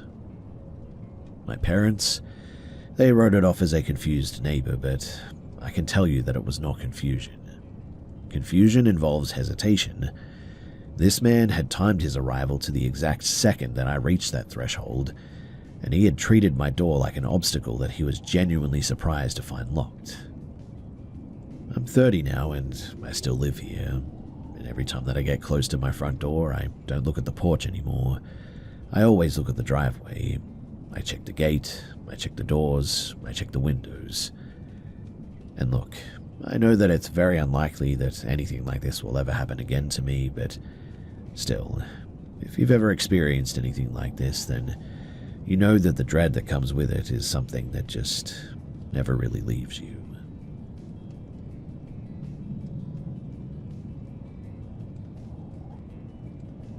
So my co-worker, Sarah, and I were walking back from a late shift project, heading toward the parking garage on the edge of the industrial district. It's an area of Seattle that feels hollowed out at night, lots of rusted corrugated metal, chain link fences, and the persistent sort of low hum of the nearby train tracks. We cut across a paved transit plaza, a wide concrete expanse that felt way too exposed. Right in the center, underneath a flickering overhead lamp, were 2 people, a man and a woman standing inches apart, perfectly still. They were talking, weren't looking at their phones, and they were just sort of locked in a static, breathless stare almost. They looked like they had been dressed by someone who didn't understand how people wear clothes, to be honest. The man, for instance, had a heavy wool trench coat layered over a bright orange construction vest and a pair of pajama bottoms. The woman was wearing 3 distinct mismatched scarves wrapped so tight around her head that they looked like a neck brace almost. We didn't slow down though, I mean, people are weird, right? As we drew parallel to them though, the man's throat began to vibrate. It wasn't a growl or a moan, but it was sort of like a wet clicking, like a dial-up modem struggling to process a human voice. He was trying to articulate, his jaw snapping open and shut with unnatural jagged force. It was strange to look at, but we kept walking, keeping our eyes glued forward and just trying to have them ignore us, really. But then, the sound of metal on metal cracked through the silence behind us. Something had swung a pipe or a heavy tool into one of the station's steel trash bins. It was at this point that we both just ran. And it was the sound of their pursuit that was the worst part. It wasn't the slapping or the running of the shoes on the pavement. It was the sort of heavy sliding sound, like 2 bodies being dragged across the concrete, that really freaked me out. It was fast, relentless, and completely synchronized, and did not sound natural at all. I eventually hit the parking garage, my hands fumbling with my badge reader. My fingers were shaking so hard that I dropped the keys, and I dived for them, heard the heavy metallic dragging sound stop just outside of the garage entrance, and I snatched the key fob from the ground. We scrambled into my truck, the doors locked with a desperate, frantic sound, and I backed out, my headlights sweeping across the plaza now. When I did, the plaza was empty. Not just empty of them, but it was empty of everything, really. There were no trash bins to hide behind, no pillars, just flat, wet concrete where nobody would have been able to go. For them to have vanished, they would have had to have traveled 30 yards across open ground in 5 seconds or something like that. I mean, that's how long it took for us to unlock the truck door, really, and get out there. We drove out of that district in total silence that night. My skin was absolutely crawling the whole way, though, and I kept checking the rearview mirror, half expecting to see 2 figures standing in the middle of the road at some point, waiting for the light to change, but I never did. People can act erratic when they're desperate or broken. I know that. But I don't think that that's what this is. And to be completely transparent here for a moment, I doubt that they were even human at all in the end. I find myself thinking back on that night a lot, and every time that I do, I can't help but dwell on the fact that they had these weird sort of movements when we first saw them. The way that they were dressed was really strange, and the sound and the weird sort of behavior of chasing us out of nowhere. I don't know, maybe they were just 2 junkies or something and they were making weird noises or whatever, but still, I have no idea how they disappeared like that, literally with nothing around.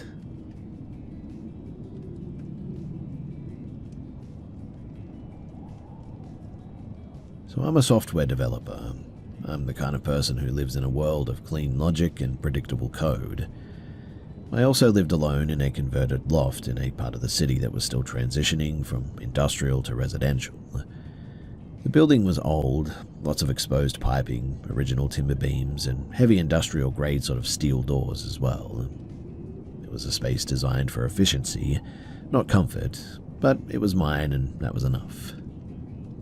Now, I'd been pulling 8-hour weeks on a deployment cycle, and my circadian rhythm had essentially imploded at this point.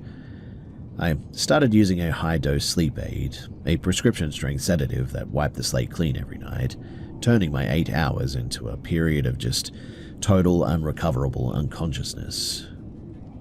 It was a Tuesday. I'd taken the pill and collapsed into bed, a kind of heavy, pressurized sleep that feels like sinking into tar. What pulled me out of it, though, wasn't a sound. It was a sort of rapid low-frequency buzzing that seemed to be traveling directly through the wood of my headboard, like somebody was holding a vibrating phone against the frame.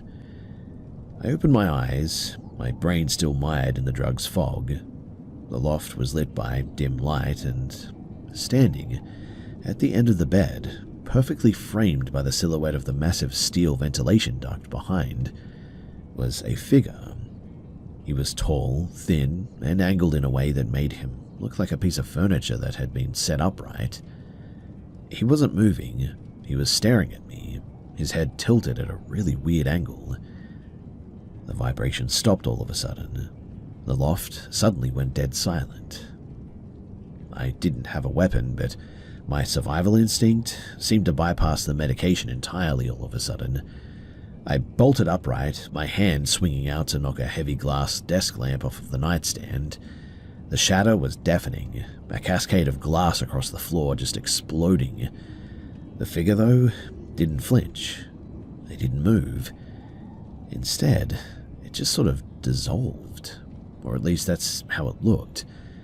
It stepped backward, not turning and just sliding into the darkness behind the ventilation duct with a fluidity that looked like a video glitch.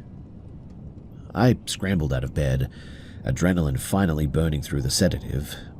I lunged toward the main entrance, fully expecting to find the steel door still locked from the inside. The door, it was locked, but the deadbolt was thrown. The heavy iron security latch was still engaged, but the deadbolt was now moved. I checked the windows. They were factory sealed, bolted shut from the outside of the building's historical designation. I lived on the 3rd floor. There were no fire escapes, too. I didn't call the police in the end. I mean, what would I say and who would I even call? I mean, someone got into my third floor locked loft and then just evaporated? No one was going to believe that, especially once they found out that I was on sleep medication and all that. I walked to the kitchen, grabbed a chef's knife, and I sat in the center of the living room until the sun hit the rafters that day. Instead, I walked into the kitchen, grabbed a chef's knife, and I sat in the center of that living room all night. The next day, though, once I looked a little bit closer at everything, I found something. So, behind the ventilation duct where the figure had stood, there were small circular impressions in the dust. There were a series of precise heat marks that sort of had singed the floorboards there. They were arranged in a perfect geometric grid, maybe about 3 inches apart, spanning the entire width of the space. Well, I moved out a couple of weekends later and I stopped taking those pills after that. Now I sleep with the lights on in the hallway, and I also keep a digital recorder running by my bed. It's not about catching an intruder anymore. It's really more about proving to myself that when I wake up in the dark, that the air around me is actually empty. I don't trust my sleep anymore, and so these are just the precautions that I take now.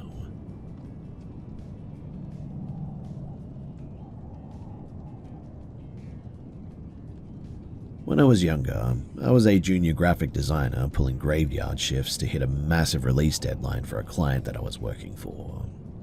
The building was genuinely a bit of a relic, an old East German manufacturing plant repurposed into a maze of creative studios, dark rooms, and shipping bays.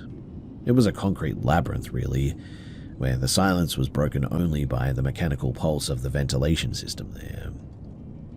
It was about 1 a.m. I was in the main design bay, hunched over a light table, focused on color correction of a series of complex vector files. The building had been dead for hours at this point. I'd seen the last of the videographers leave at 10, and the logistics team in the back had packed up by midnight. It was around this time that I heard a soft, sort of wet sound landing on the concrete floor behind me, the sound of something heavy and wet being dropped. I spun around expecting to see a leak or a piece of debris or something, but there was nothing. Just the vast, shadowed expanse of the studio. "You're working fast tonight," a voice suddenly said. It didn't come from the hallway. It came from the corner of the room, right by the service elevator. A man was standing there, leaned back against the steel door. He looked like he'd been dragged through a swamp almost, too. His suit was absolutely saturated, his hair matted to his skull. He looked entirely out of place, an anomaly of moisture in a dry, climate-controlled studio. I stood up, my hand hovering near my phone. I have a deadline," I said, trying to keep my voice steady. Who are you?" He ignored the question. He started walking toward me, not with a shuffle, but with a sliding, heavy-footed gait that seemed to leave dark, damp smears on the concrete. He reached the edge of my light table and stopped. He didn't look at my monitor. He looked at my hands, his eyes wide and unblinking, the irises clouded with a sort of milky film almost. "The ink," he whispered, his voice sounding like 2 dry leaves scraping together. "It's running thin. You have to feed the press." I moved to step away at this point, but he then leaned in, planting both hands on the table. He didn't kiss me, but he sort of leaned his face within an inch of my ear. The skin on his cheek felt cold as well, eerily cold. "There's a cellar level," he breathed, his voice vibrating through my skull. "The paper is waiting for you there." I sort of jolted backwards as he got closer, and I didn't care about the files, the light table, or the company gear. I just turned around and I scrambled toward the fire exit, my heart thudding in my throat. I made my way down the stairs, and eventually I was out on the street, gasping in the freezing night air. Eventually I called the police, and they checked the building, but they didn't find anyone. Mind you, I kept my eyes on those entrances pretty much the whole time, and I didn't see anyone leave, so I have no idea how he got out without being seen. When I told the site manager the next morning, though, he didn't even look up from his desk. He just waved a hand, his expression a mix of weary indifference and sort of irritation. Probably just somebody off the street. Stop staying so late, yeah?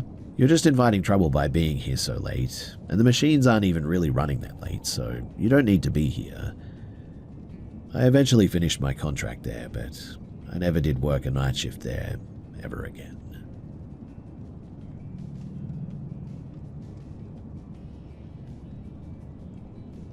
To begin this story, it's important to understand that my dad was never a good father. He lacked all the qualities a normal mentally healthy father would, and we lived in very low-income housing. When he was in high school, he was told that he was unable to have kids due to a car accident. Unfortunately, he still could in fact have kids, and in his 20s to 30s, he actually managed to accumulate 13 kids. 15 now. I was number 13. Even though I lived week on, week off custody with my father, it feels like I never really got to know him, nor was I ever introduced to more than one of my father's other kids that were before me. My older half-sister was the only other person that I'd ever met. I don't even know her mum. A lot of this memory has been repressed into deep corners of my mind, so details might seem a little foggy. I'm 21 now, and I only recently fully acknowledged that it happened. I even confirmed it with my mum. So when I was 10, someone entered our apartment. I cannot remember what his name was, but he claimed to be one of my father's long-lost children. He seemed to be in his late teens to early 20s, and he asked if he could stay with us for a while he attempted to get back on his feet after moving up from California. I'm in Oregon. He didn't seem to have many belongings except an old laptop and was rough around the edges. Mid-length hair, light shadow on the face, fairly skinny and tall. My dad was always weird about him, though. He told him that this was my brother, his family, and will be taking my room for a bit while I sleep in the living room. What was weird, though, was that my dad would never let me enter my old room. I remember thinking, even though my new brother is kind of odd, he was a super cool guy. I mean, we played Minecraft together on LAN. He was a programmer trying to make some Skyrim-like game, and he showed me everything that he had made so far. He stayed with us for around a month.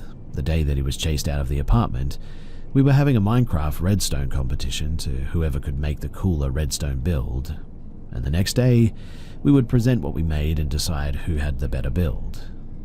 Unfortunately, or maybe fortunately, who knows, that never came to happen because that night, I'm not sure what time it was, but at least past midnight, I heard screaming. It was clearly my father, and loud banging coming from the wall over in our apartment. After probably 30 seconds of banging, on the couch I witnessed my father, full rage, chasing out whoever my brother was as he ran out of the apartment holding a knife. My dad screamed and yelled, and he chased him outside, but as he ran away, my dad came back to make sure that we were okay. Much later that night, I went to sleep with my dad sitting in the living room until dawn, guarding the apartment. It wasn't until months later that I did find out exactly what had happened that night. Mostly my father's words, and he liked to embellish things, so definitely take this with a grain of salt. Apparently, whoever was pretending to be my brother went into my father's room late at night and stabbed him in the chest while he was sleeping. My father woke up, and since he had previous military work in the Middle East, I guess sprung pretty quickly into action as my younger sister was about to get stabbed too. My father tackled the man and wrestled him for a bit, beating him senseless. After a struggle, he managed to get free and ran out of the apartment. That's about all I can really remember too. Recently, I asked my mum about it, and she basically confirmed the whole story and added in some bits that put it all together. My mum saw the stab wound herself and said that he never went to the hospital, but instead that she patched him up, and she's a nurse and he couldn't afford that anyway. It wasn't really that bad, she said, but I guess at some point after it happened, I also told her about it, which I don't really have any memory of, but the police at some point came by and took a look around, The impersonator was wanted in California, allegedly, Oregon and Washington for a multitude of crimes. I don't remember his name, so it's not like I could ever find out if he was caught or anything, but to wrap this up, and I don't know if this is really a good way to wrap it up anyway, but don't let random people in your house because, as I found out through my dad, that is really not a good idea.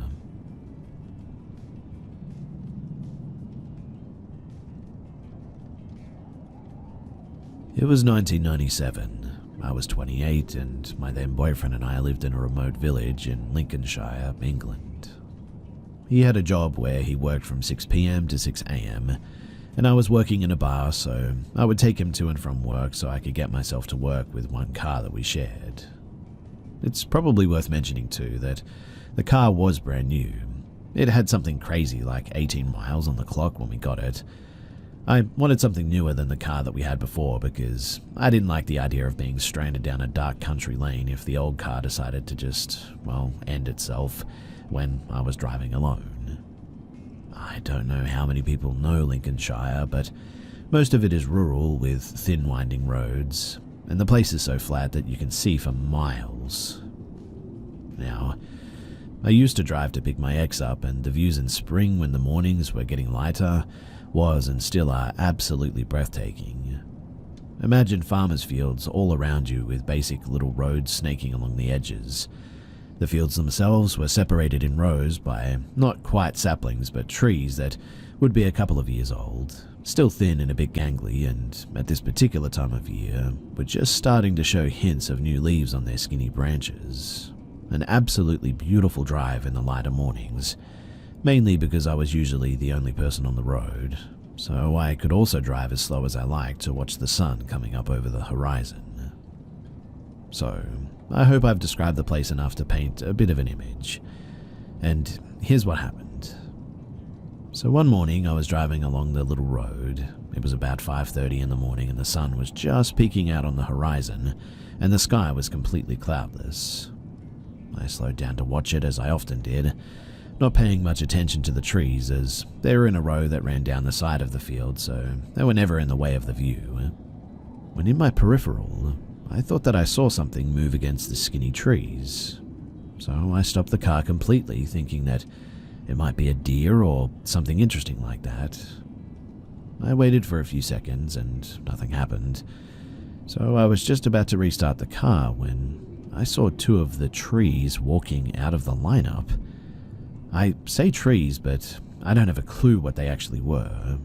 Remember, this is a long time before the internet and the Slender Man and all the tales and superstitions, etc. I was literally frozen to the spot with fear. Two tall things walked out of the line of trees and started walking over to me. I was about 50 to 60 yards away from them, and the only thing that I could describe them as were oversized stick insects. They had two long legs and two long arms that almost touched the ground, and I'd say the tallest one must have been easily 12 feet tall, the smaller one maybe 10. They walked in a fluid motion, as if they were wading through treacle, almost like long hair would glide through water. It was just slow and very graceful. When my brain finally kicked into flight mode, I started my car and glanced over to see how close they had gotten. All the while I was putting my car into gear and started it moving. The tallest one slowly lifted his arm up, like a silk scarf gliding through light wind, and pointed it at me.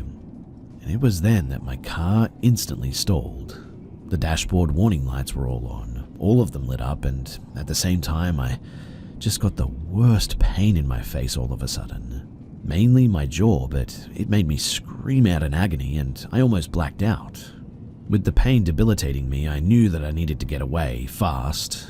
I was so terrified that the car wouldn't start again because all the lights were still on.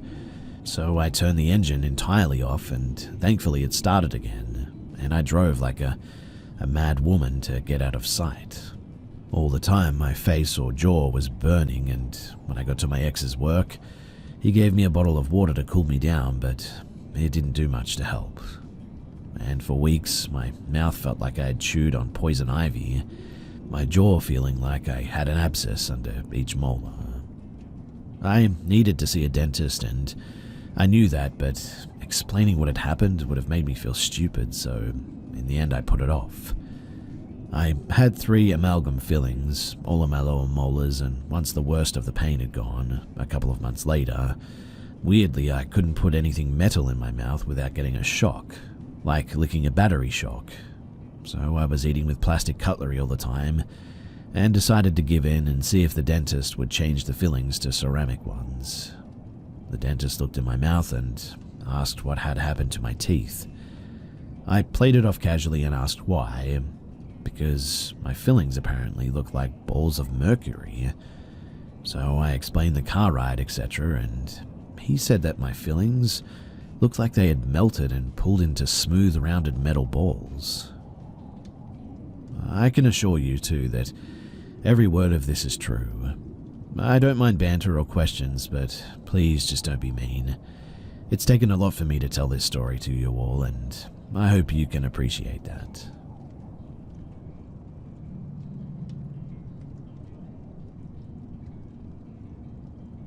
I lived in this farmhouse from 2 to 10 years of age, and my mum said ever since we moved there that I would tell her every morning that somebody was sitting at the foot of my bed. I don't recall this because I was so young, but I do remember going to sleep in my brother's room across the hall because the shadow man was in my room. One morning, my mum woke me up for school and said, "Come on, get up." She went to the shower next to my room, but when I finally went to move, I felt something grab my ankles and a low growl sound. I absolutely just froze at that, and remembered the anxiety that I felt, and my eyes watering too. The feeling let up, and I went to move again very slow, and it did it again. My mum came in and was mad, saying, "I said you need to get up," which I replied, "I can't, something is grabbing me." At that point I was able to get up again. I don't know if this was sleep paralysis or, well, what it was, but I also remember that we had a cat, Oreo, and she never slept with me. So one night I carried her to my room and shut the door so that she had to sleep with me. The minute that I sat her down, she ran under the bed and growled so loud, meowing in distress. She jumped up onto the bed on my chest, swatting my face, and bit me, and then ran back under the bed growling again. I remember leaping from the bed scared that she was going to bite my ankles, and when I opened the door, she sprinted out of the room. I didn't think anything of it at the time until I got a bit older. There's honestly many more stories to that house as well. Me and my brother both saw the shadow man and watched him reach up to the shelf on the wall. On the shelf was a big glass unicorn my mum got from Mexico. He touched it and it fell to the ground and shattered. My parents woke up from it and we told them the shadow man did it, but obviously they didn't believe us and thought that we had done it. And we still remember this to this day. Before we inherited the house, my dad's uncle lived there alone, and one day he came home and had a heart attack in the front door and fell down the steps and wasn't found until later. My mum also said at night that she'd hear a 5-gallon bucket being tossed back and forth in the basement for some reason.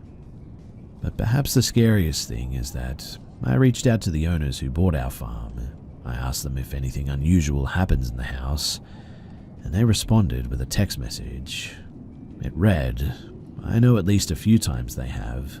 I don't remember anything specifically besides one time Lauren was putting his boy to bed when he was young and Trayton told him that there was someone in the doorway and that he hung out up there sometimes when obviously there wasn't." That message sent chills down my spine.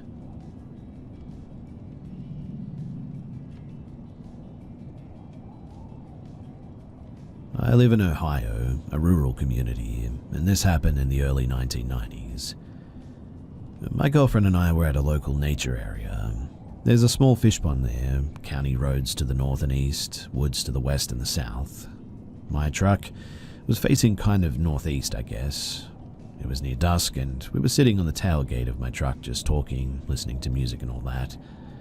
There were a few other people at the park at that time, and as time went on, other cars left the park and it started getting darker. The mosquitoes were getting pretty bad, so we decided to get into the truck. We sat there a little while longer. Radio was on, but low volume as we continued talking. We were just sort of getting to know each other, so there was a lot to talk about at the time. When we both heard a sound, like a thumping or a banging sound coming from the wooded area, but it seemed far away.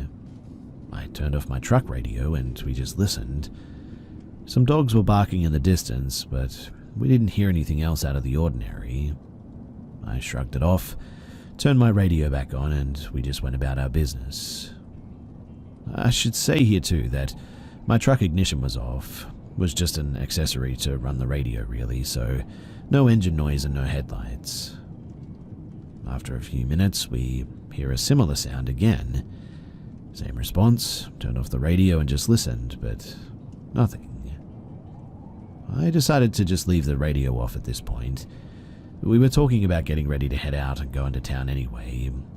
But then, and I'll describe this as best as I can, things went wild. A sound that I can only describe as a choir of voices suddenly started. There was what sounded like stringed instruments replicated by a pipe organ. The voices were chanting words, but I can't tell you what language it was. I didn't recognize any of the words, but it was an ominous, very unsettling chanting in a higher register. And it sounded as if the sounds were coming from, well, every direction. It was in no way a pleasant sound. It instantly filled me with fear and dread because it felt evil. It was as if the truck was surrounded too, and I quickly reached and started my truck and turned on the headlights, fully expecting to see a ring of robed figures surrounding us. As unlikely and crazy as that sounds, that is what my thoughts were preparing for based on what we were hearing.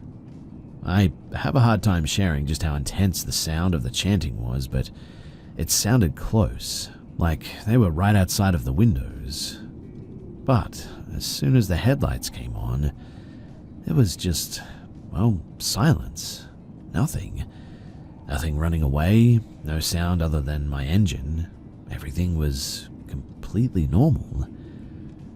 Without saying anything, I put it into drive and we tore out of the parking area and we headed south. Once we got away from there, we recounted what had just happened. Neither of us had an explanation, but agreed on one thing. It was, without a doubt, the most frightening and unexplainable thing that we had ever experienced. I guess I'm not looking for an explanation. I realize how fantastical this sounds, but every word of it is true.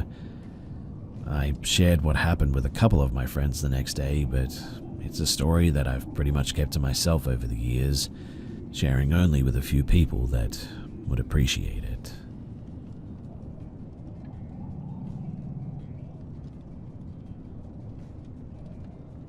I don't talk about this much. It's also been many years since this happened, but this experience, it definitely still haunts me. So I was incarcerated in county jail for a year. My time spent was in lockdown. I could never pay attention to the exact time of day or night since the block clock was never maintained. I do know that it was quiet hours of the early morning before sunrise, though. Multiple days, I would see shadows and reflections through my window into the great room. I would regularly see silhouettes walk past my window, and I would often dismiss them as guards taking rounds checking on us inmates to ensure that we were still present. There would be times, however, that my curiosity would get piqued when I would see a passing shadow, but never heard any doors open or close from the guards in the bullpen. I would climb out of my bunk and try to look left and right out of my door's window, but never saw a guard returning to his post. Now, after weeks of seeing this same phenomenon, I finally saw something that sent shivers down my spine. One night, while I was reading a book, I just couldn't shake this feeling of being watched. I was used to the passing shadows by this point, but as I mentioned, they were always passing. This was something else. I don't remember ever seeing it appear or leave. It was, as I can only describe, as omnipresent, but it felt as though it had always been present, just waiting and watching. Only this time it allowed me to observe it, perhaps. Almost like it just materialized. There were no shapes, no discernible edges, just a void, a black hole as deep as space itself. And in the middle were two piercing red eyes. I could never steel myself enough to make direct contact, but I didn't need to know that it was there. I could feel its gaze in my peripherals, and I was prey, and it had been stalking me, and both of us were just waiting for the other to make the first move. All I could do was pretend that I didn't notice it, hoping that it would lose interest. At some point, not knowing how much time had passed, I eventually fell asleep. It only appeared the one time, and the only other person I've ever shared that story with is my partner, but never in as much detail. I appreciate you guys for taking the time to hear me out on this, and also for this safe place where someone can feel comfortable to share their deepest fears.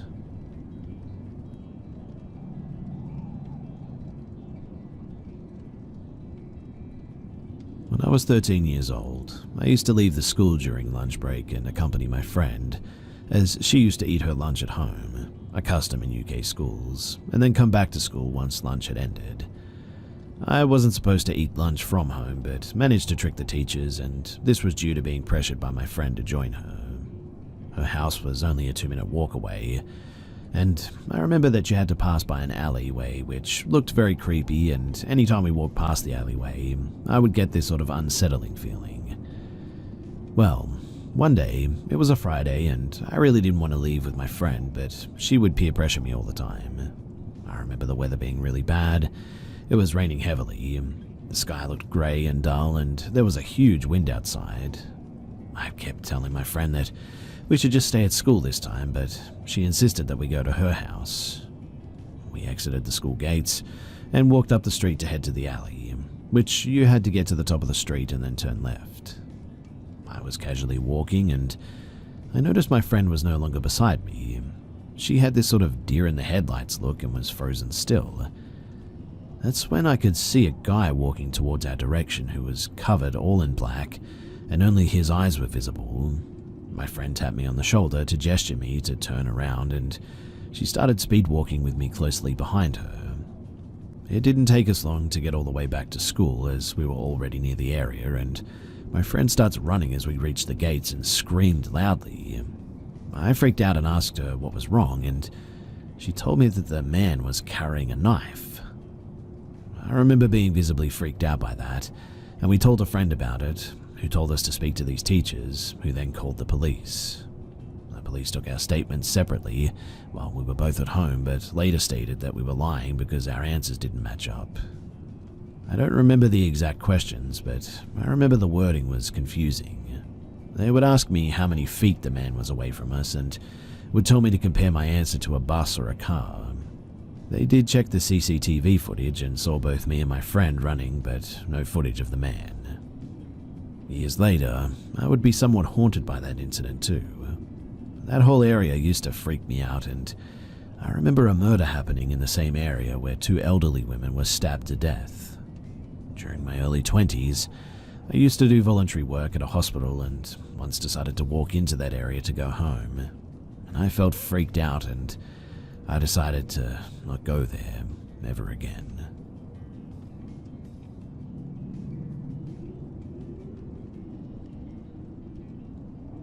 To set the scene, we're a bunch of young girls in high school, year 8.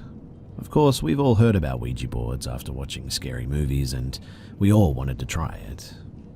One afternoon after school, but before we did the board, we went into an abandoned home in our small town. One of the girls said that a local teen had beat the older man to death that had lived there apparently. It was creepy, and I remember feeling like we just shouldn't have been in there. But there we were. And regrettably, I think, we were really rough in there too, picking up random pieces of junk and just throwing it around, just being a bunch of dumb and disrespectful teens. There wasn't any real furniture or belongings, but we were still being jerks, and anyway, we leave, and in an empty paddock just across from the creepy dead man's house, we decided that this was a great spot to summon spirits. What was wrong with us, right? Anyway, I can't remember which one of us made the board, not me, but we 4 sat down in a circle and did all the usual mumbo-jumbo questions. Now, I wish that I could remember exactly what the spirit board said, but I know that I took my hand off the planchette in fear a few times, and so did the others too. Of course, we didn't say goodbye or any of that. We all got freaked out by a spirit named Bob, and that was that. Time went on, and I no longer talked to those childhood friends. Not to do with this spooky stuff, but I can't find out again exactly what they experienced, but I'm also still freaked out about the stuff that started going down and wouldn't know how to even start that conversation, to be honest. But over the next few weeks or so, at least 2 of my friends said that they had really messed up dreams. I then started being woken up at 3 a.m. every night. Bang on 3, I would just wake up and feel really creeped out and look over at the digital clock to see what the time was.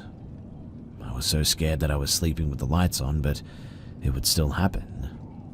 I had started having general anxiety too and bad panic attacks, but I just didn't know what was happening. I thought that I was going mental, but I just kept it all to myself.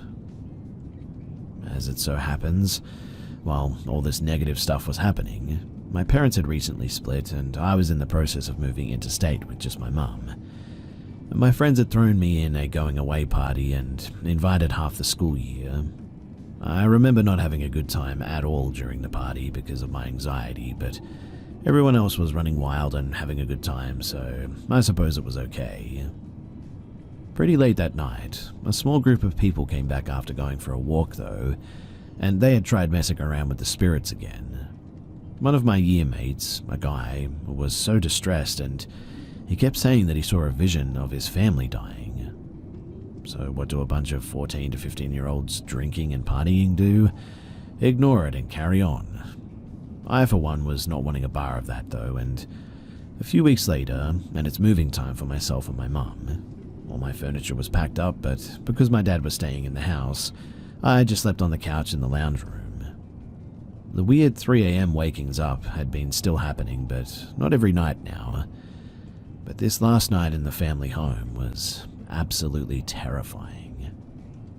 I went to sleep on the couch and it was pitch black in the lounge room. I was dreaming a bunch of nonsense as usual, and in the dream, I was in our backyard near the clothesline.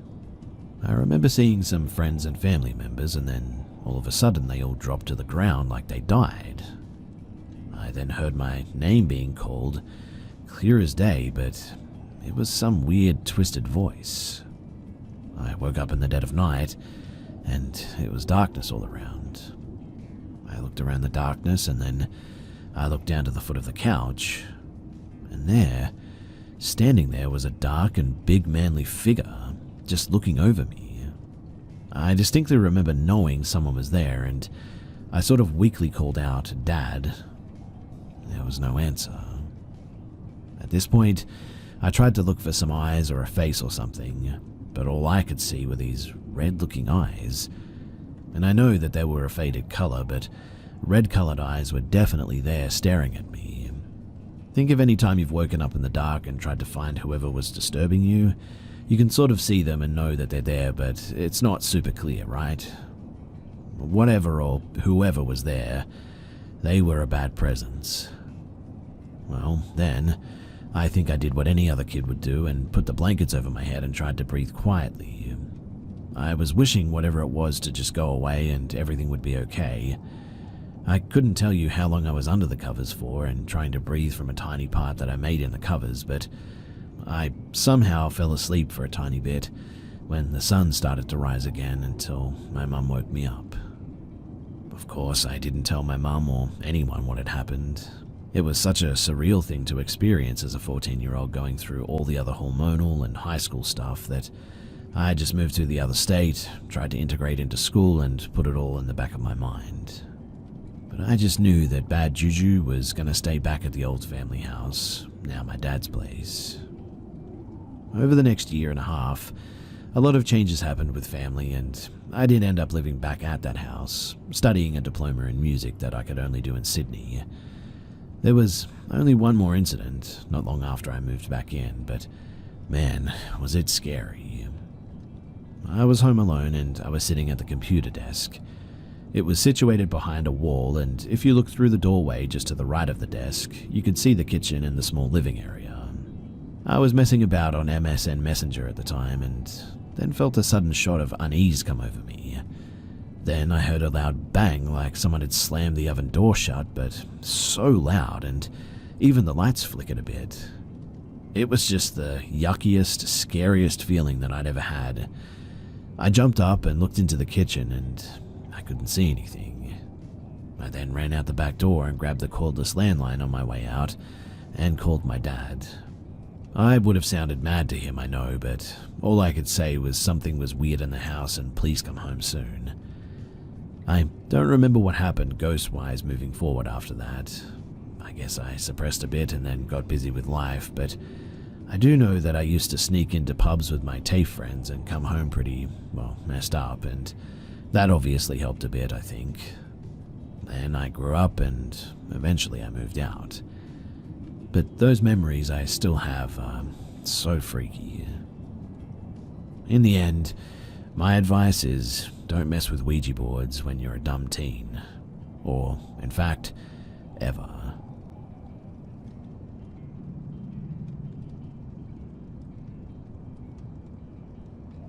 This happened in Hungary, summer of 2024. I was at my friend's place for the summer with his stepbrother. Us three are pretty good friends, and almost every night we went out into the woods or just walking past them. We have strange minds that we want to see something strange no matter what, and that's why we were there. Well, one night we actually did. We were going home already. It was pretty late, probably around 11 o'clock or so. We agree on checking one last place and going home after that. We went to the place and it was an abandoned horse ranch, not far from my friend's house. We saw a random humanoid-like creature on the end of the road. It was full white and glowing, but it didn't light the ground nor trees around it. We wanted to go close to see what it was. We started walking towards it when it suddenly looked like it turned around. It wasn't walking away, it just sort of stood in one place. At that, we panicked and we ran home. At home, we started shouting and yelling at each other because none of us knew what it was, and everybody said different things than the other. But we agreed on going back and finding out what it was to see who was right. The second time we went there, amazingly, we saw it again, because it was still there apparently. This time we went closer, when all of a sudden we heard a dog barking at us and we ran away. The dog was white like the creature and stood on an empty plain on our right side. And it's really strange too, because we all had the same experience, but we all saw completely different things. Like, I saw the dog, it was big and white, no fence between us nor chain on the dog. My friend didn't see it but heard it bark, and the others saw different things too. The strange part is that, obviously, we run at different speeds. There was like almost 10 meters to 15 meters difference between us, but we all heard it directly behind us, like it was on our heels. And when at the end of the street, we stopped and looked back, the dog, or whatever it was, had disappeared. My guess is that that humanoid thing was a, hallucination sort of image that was projected upon us. But what do you think? What could this creature have actually been?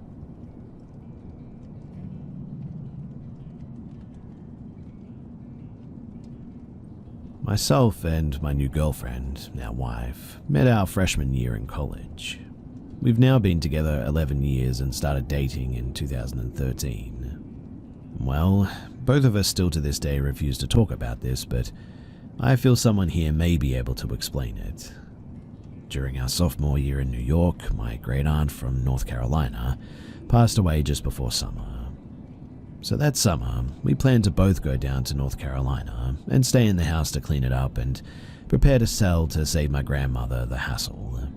Things were relatively normal for the first month.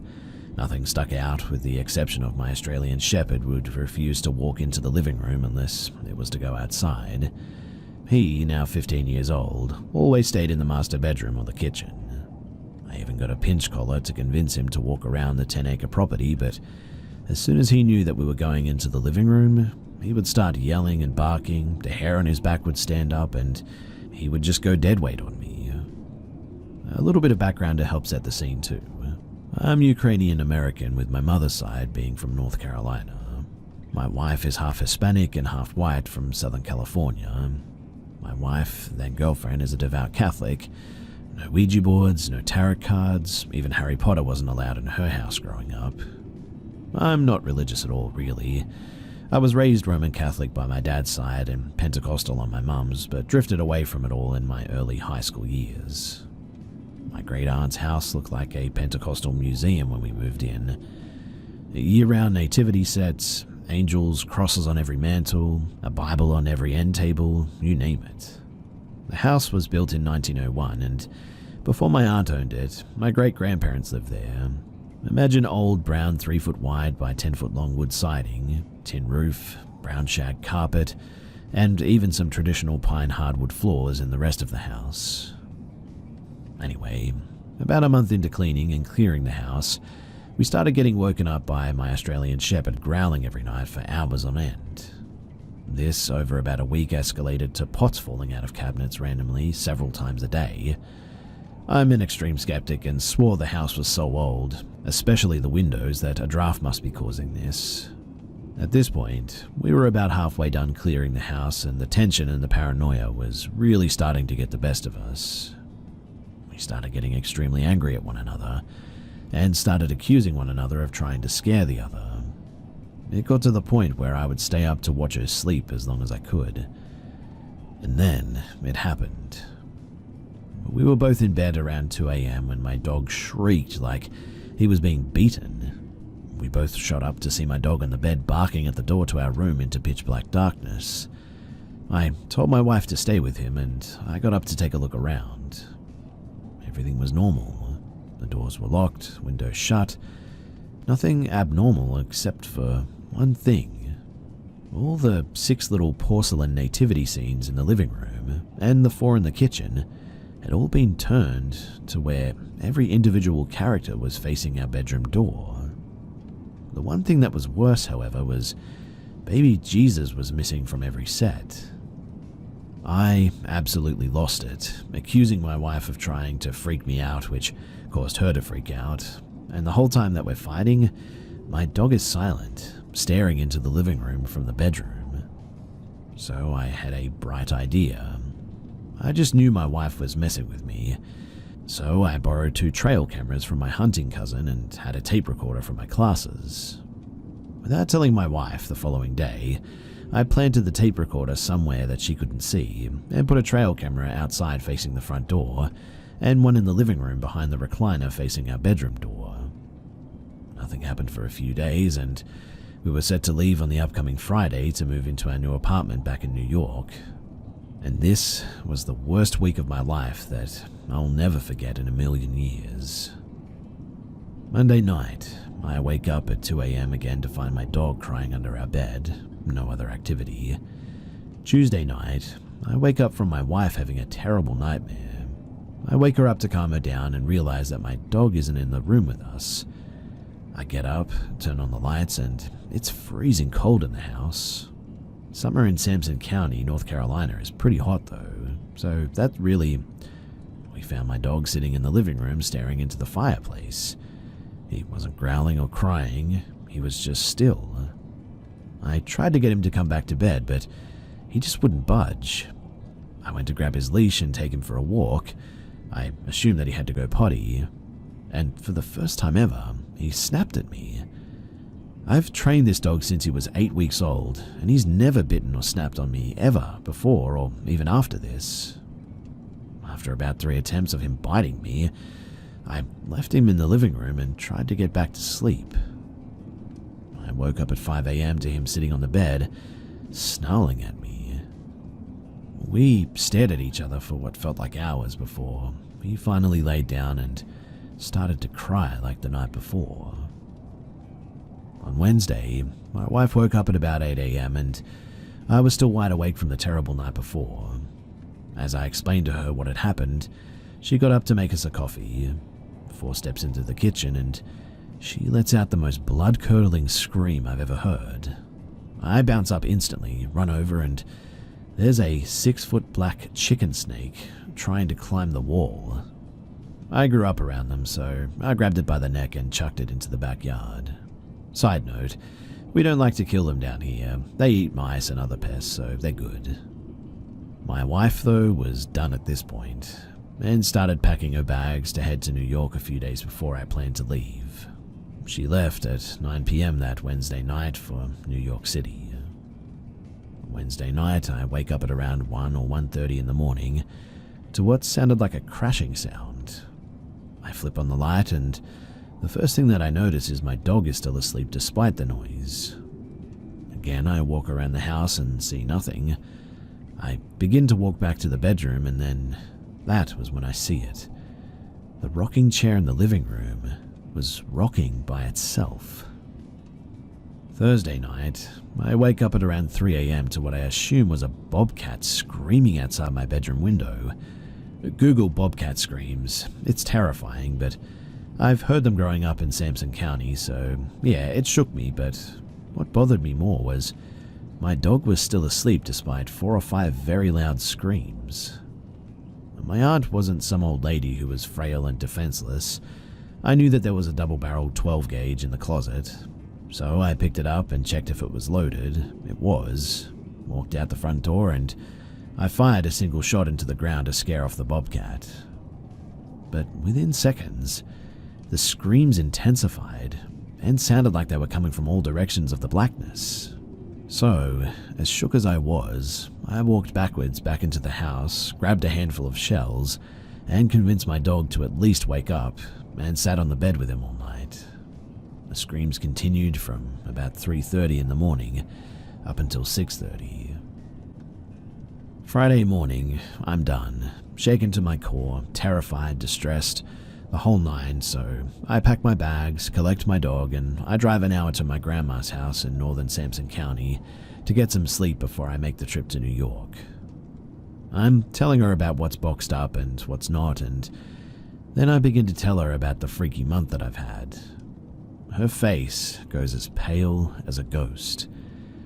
The most religious and serious woman that I've ever known says, "Honey, take a look at this." She hands me a detective magazine from the 1940s, modern-day true crime stories. I come to find out that the woman who owned the house before my great-grandparents was sent away to prison for life. Her crime? Murdering her husband, chopping him up with an axe, and burning all of his body piece by piece in the fireplace. With the exception of one piece of him, his head was recovered under the living room floorboards. I still was extremely skeptical despite all that. But Friday night, I took about a 6-hour nap, collected my things, and I hit the road. I'm passing through Delaware at around 9 p.m., and my phone rings. My cousin's calling, and he says, "Hey man, what's up with all the random pictures of our aunt's house?" I stop at a rest stop, and he sends them to me. They were pretty unremarkable, really. I scanned every photo at least a dozen times and never saw an orb, ghost, demon, nothing. But towards the end of the pictures, though, is where my wife is seen pulling off to head to New York. Then no more pictures of the front house except for me, standing outside with the shotgun and the picture of me leaving. Which means that something in the house was setting off the motion sensor for the camera behind the recliner, but I couldn't see anything in any of the pictures. Then it dawned on me that I had at least 10 recordings on the tape recorder to go through. I played one after another, listening for ghosts or whispers, but there was nothing. I hear the pans falling, bobcats, my dog, us arguing, but nothing spooky. So I start to listen to them in reverse order, not playing them backward to find subliminal messages or anything like that. But I get to the point where my wife is leaving, and I know that I went outside with her to talk, hug, load her car for about 20 minutes. In the audio, I hear myself talking to her as I walk out the screen door, and then silence. About 5 minutes in, my dog starts growling. Then, for less than 5 seconds, there's a screeching sound and then just dead silence again. I played it over and over and over again, trying to slow it down and speed it up to make out what it was. I tried everything to justify it was the water heater kicking on or the tin roof buckling, but no. I couldn't get it out of my head, too. I didn't have a fancy tape recorder, I only had it record lectures. But I finally get back to New York, and the first thing that I do is go down to the audio lab to digitalize the recording. Once I slowed it down about 35%, it was clear as day. The most unhuman, deep, terrifying voice I've ever heard uttered 9 words, 8 of which I could make out, and then silence again. I am here, I am you, then the unknown word that I couldn't make out, and then no God. I played the tape one more time so my wife could hear it. We agreed after that to never talk about it again, and the tape is still buried in some shoebox in our storage locker to this day. I have never set foot on that property again, and believe me, I never will.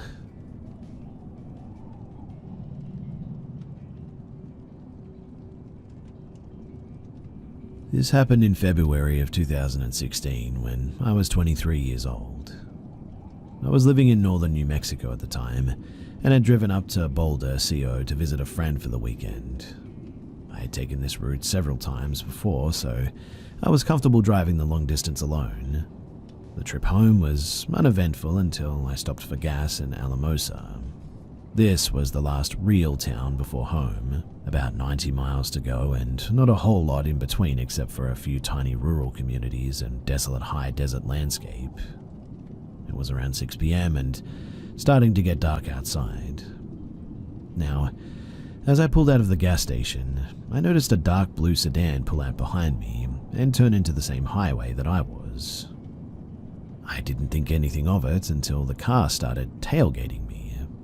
I was confused because they could have easily passed me if I was driving too slow, since there were hardly any other cars on the road. When I sped up though, they did too. When I slowed down, so did they. No matter what speed I drove, the car stayed right behind me. I assumed it was a cop waiting for me to make a mistake to pull me over, but it just never did. I was starting to get uncomfortable, so in the next little town of Antonito, I pulled over onto the side of the convenience store, thinking to myself that if this was a cop, they would surely get out and talk to me at this point. They pulled up right behind me, but nobody got out of the car. I parked and waited for several minutes before driving off, with the car still following close behind.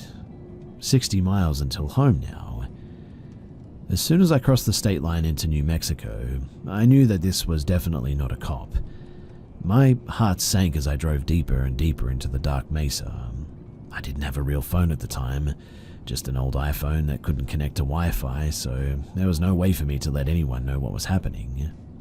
It also feels important to mention here that this is a particularly sketchy area. A lot of eerie and sometimes downright frightening stuff happens out here on the mesa. I was so distraught over why this person was still tailgating me that I drove right past the last turn onto the long dirt road that would take me home. I was so distraught over why this other person was tailgating me like this that I drove right past the last turn onto the long dirt road that would take me home. Thankfully, just down the highway there was a popular and well-lit scenic rest area that I could turn around at. The sedan, of course, pulled in right behind me. But this time, feeling brave and a bit stupid I guess, I decided to confront them. But behind the wheel was a totally normal-looking middle-aged woman. I'm not sure what I was expecting, but it certainly wasn't that. The back seat was too dark to tell if anybody was sitting back there, but I asked what the heck her problem was, and she apologized, saying that she thought that it was her daughter's car. Which made no sense because my car had a completely different state's plate and was also covered in very unique bumper stickers. There was no way that it could have been confused for anyone else's car, really. And also, why wouldn't she have just called her daughter instead of following for like close to 90 miles? It made no sense, so I told her off and she apologized again. When I got back onto the highway and turned onto my dirt dead-end road, she turned in too. I immediately pulled over and yelled at her, "Lady, stop following me. There's no out to the highway from here. It's dark and confusing and a very dangerous place to get lost. You need to turn around now." She apologized, but when I got back into the car and started driving, she kept on following me. Thankfully, I was close enough to home and knew my boyfriend was there waiting for me, but she even pulled into the driveway with me, this time getting out of her car, asking if she could please stay the night. She was so tired and to please let her in. I was screaming at her to leave when my boyfriend came outside hearing the commotion. Literally, the moment that she saw him, she ran back to her car and she just peeled out of there. The whole ordeal was so strange and so freaky, and to this day I have no idea what she really wanted or why she chose to follow my car for such a huge distance.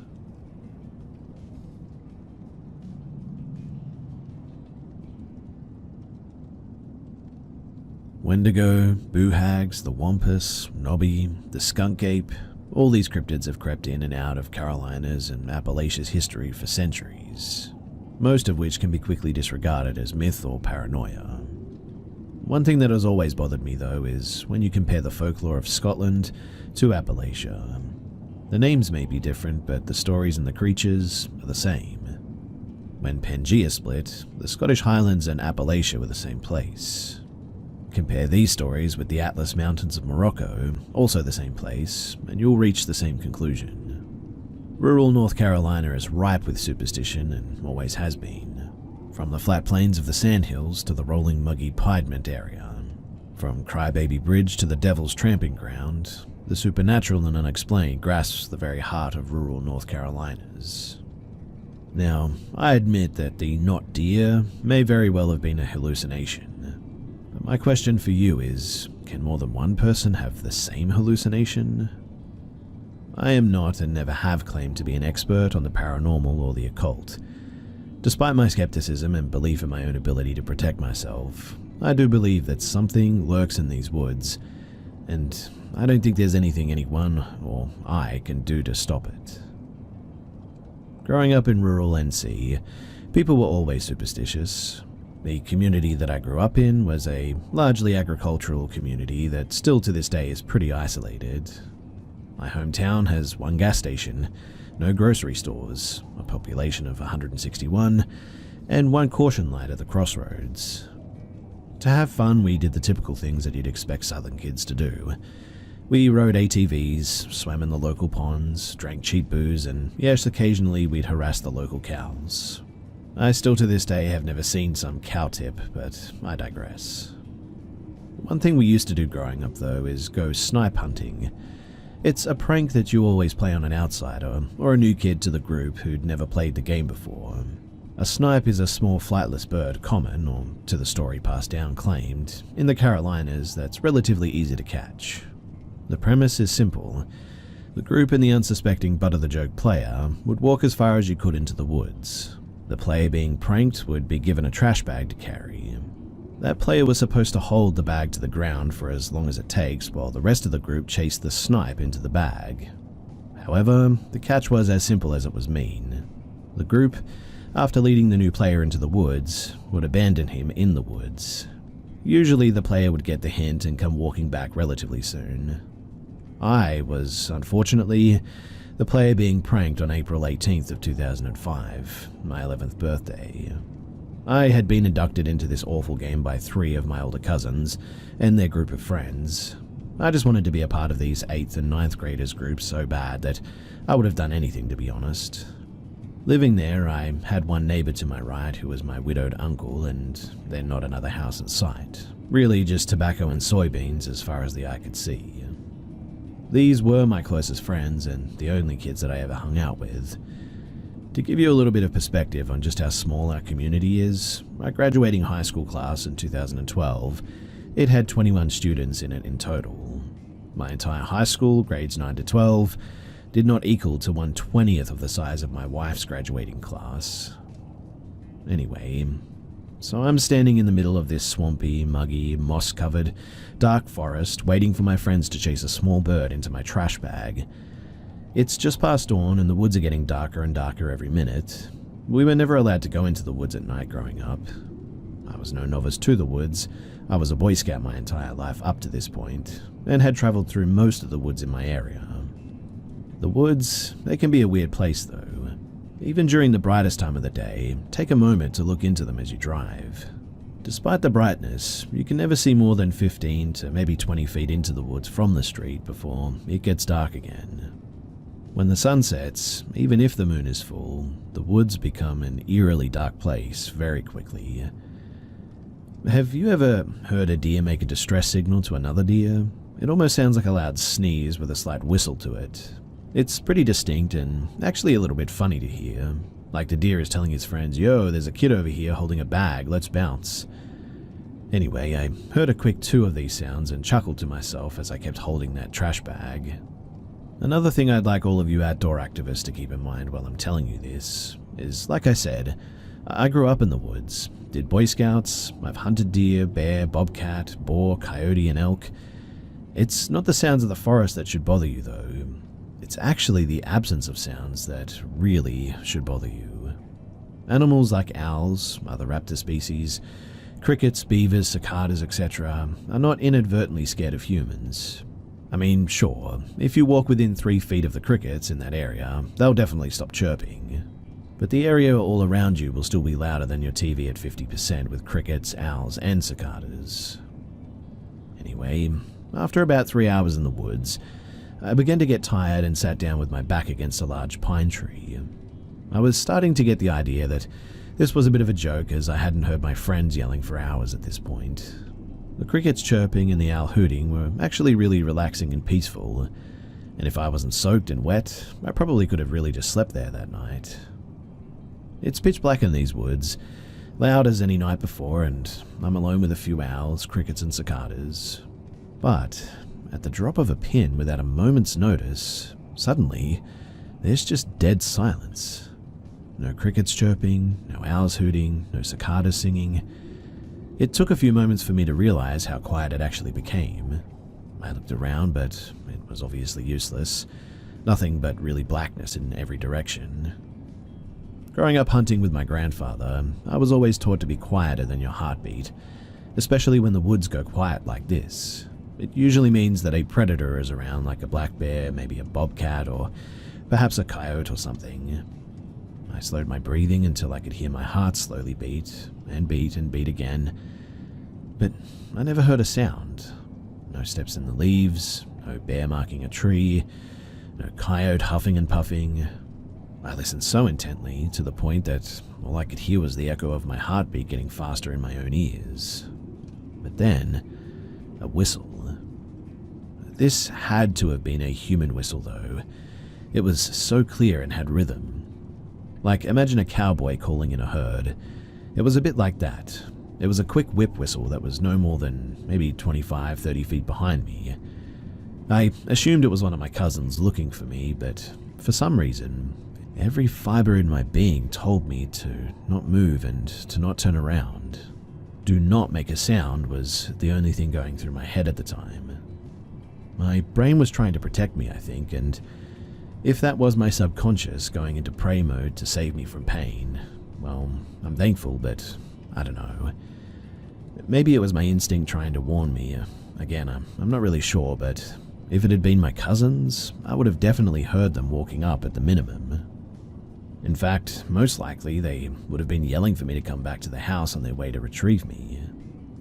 The hair on my neck suddenly stood up and my heart began to race like I was running a marathon. Another whistle, this time less human, more screechy, almost mimicking a human like a bad parrot. Still no footsteps, not a single other sound in these woods in fact, besides my heart about to jump out of my chest. Another whistle, and this time no more than 10 feet behind me. It was congested, screeching, and definitely not a deer. A disgusting, putrid smell filled the air all around me suddenly, like a chain smoker's sigh after they come back inside, combined with the smell of like roadkill. Then, dead silence again. I couldn't have moved an inch, even if you had offered to pay me $1 million at this stage. I swear my mind went into prey mode. I was already dead. No point in struggling and making it worse. I sat with my back against that pine tree for at least 45 minutes, taking as small of breaths as I could and being absolutely as quiet as I could, but dead silence still.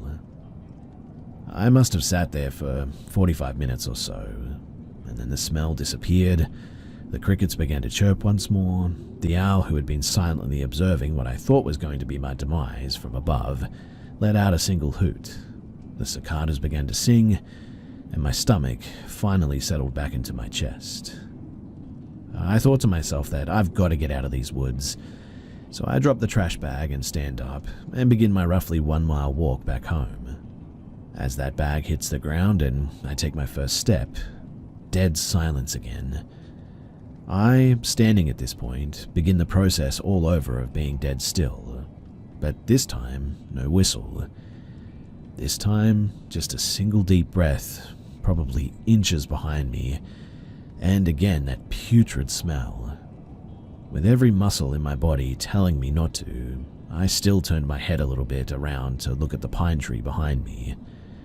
Antlers were wrapping around both sides of the tree, only inches from where my shoulders sat. Then a single tone, the quietest, calmest, warmest, most enticing, welcoming, short, and sweet whistle that I think I've ever heard. Instantly, though, the crickets went berserk, like summer instantly became winter. The owls invited friends and they were all screaming. The cicadas were no longer singing, they were just belting. At that, I turned, and I just ran with everything that I had in my body left. Every 10 or so feet, I'd glance over my shoulder. Not a footstep in pursuit. No antler moving, nothing. Just the absolute chaos and echo of the woods in utter darkness. I finally made it to the clearing of the pasture and hop under the electric fence. The woods are still screaming at me to run, but I've got to catch my breath. Then there's dead silence again. A single whistle comes from the woods no more than just beyond the first set of trees, and when I hear that, I run all the way home and I never look back. I get home at around 7:30 a.m. and the sun is coming up finally. All my cousins and friends are passed out on the couch after an all-nighter Halo session. I sit down and lean my head back to try and forget and just sleep. I'm starting to finally daze off when I look out the window towards the woods. It's still just as dark in those woods as it was the night before, but out of the corner of my eye, I see something black, so I jump up and wake my cousin Daniel to get his rifle with a scope. He laughs his head off and he hands me the Ruger, because apparently the black trash bag that I had left in the woods somehow had made its way out.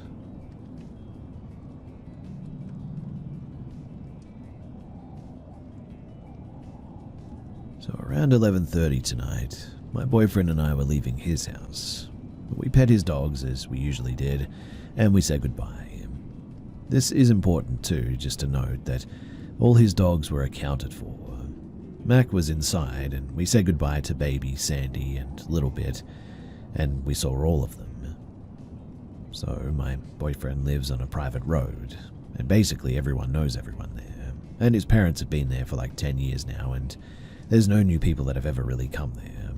And so if there's any new animals around, it's noticed pretty quickly here, as people talk, and literally the moment that the stray comes up, they always talk about it.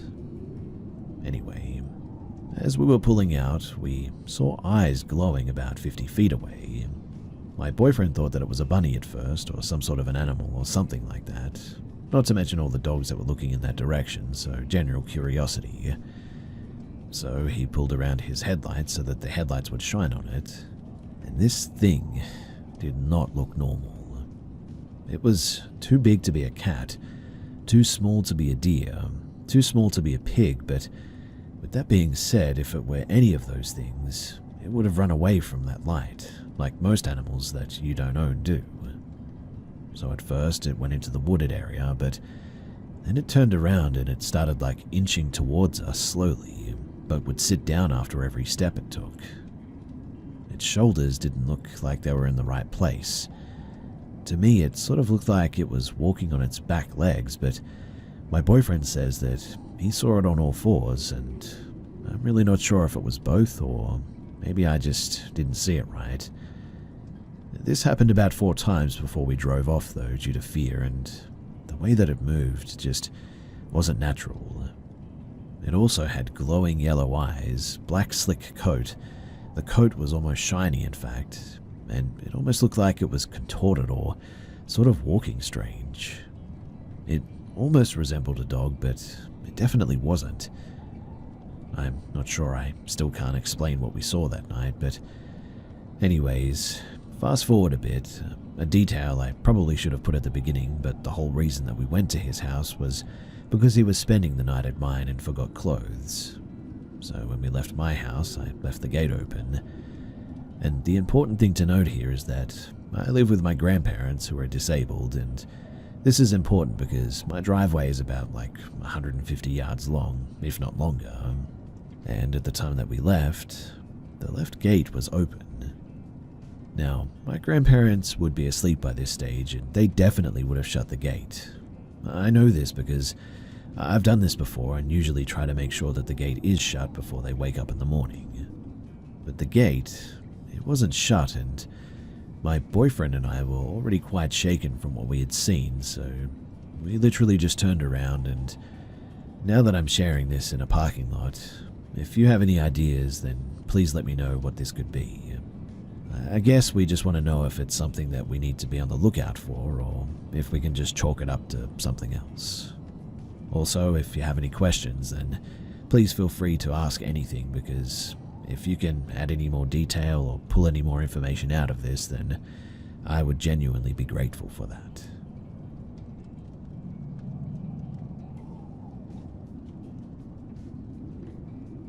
When I was 19, I went to Argentina to actually serve as a Mormon missionary.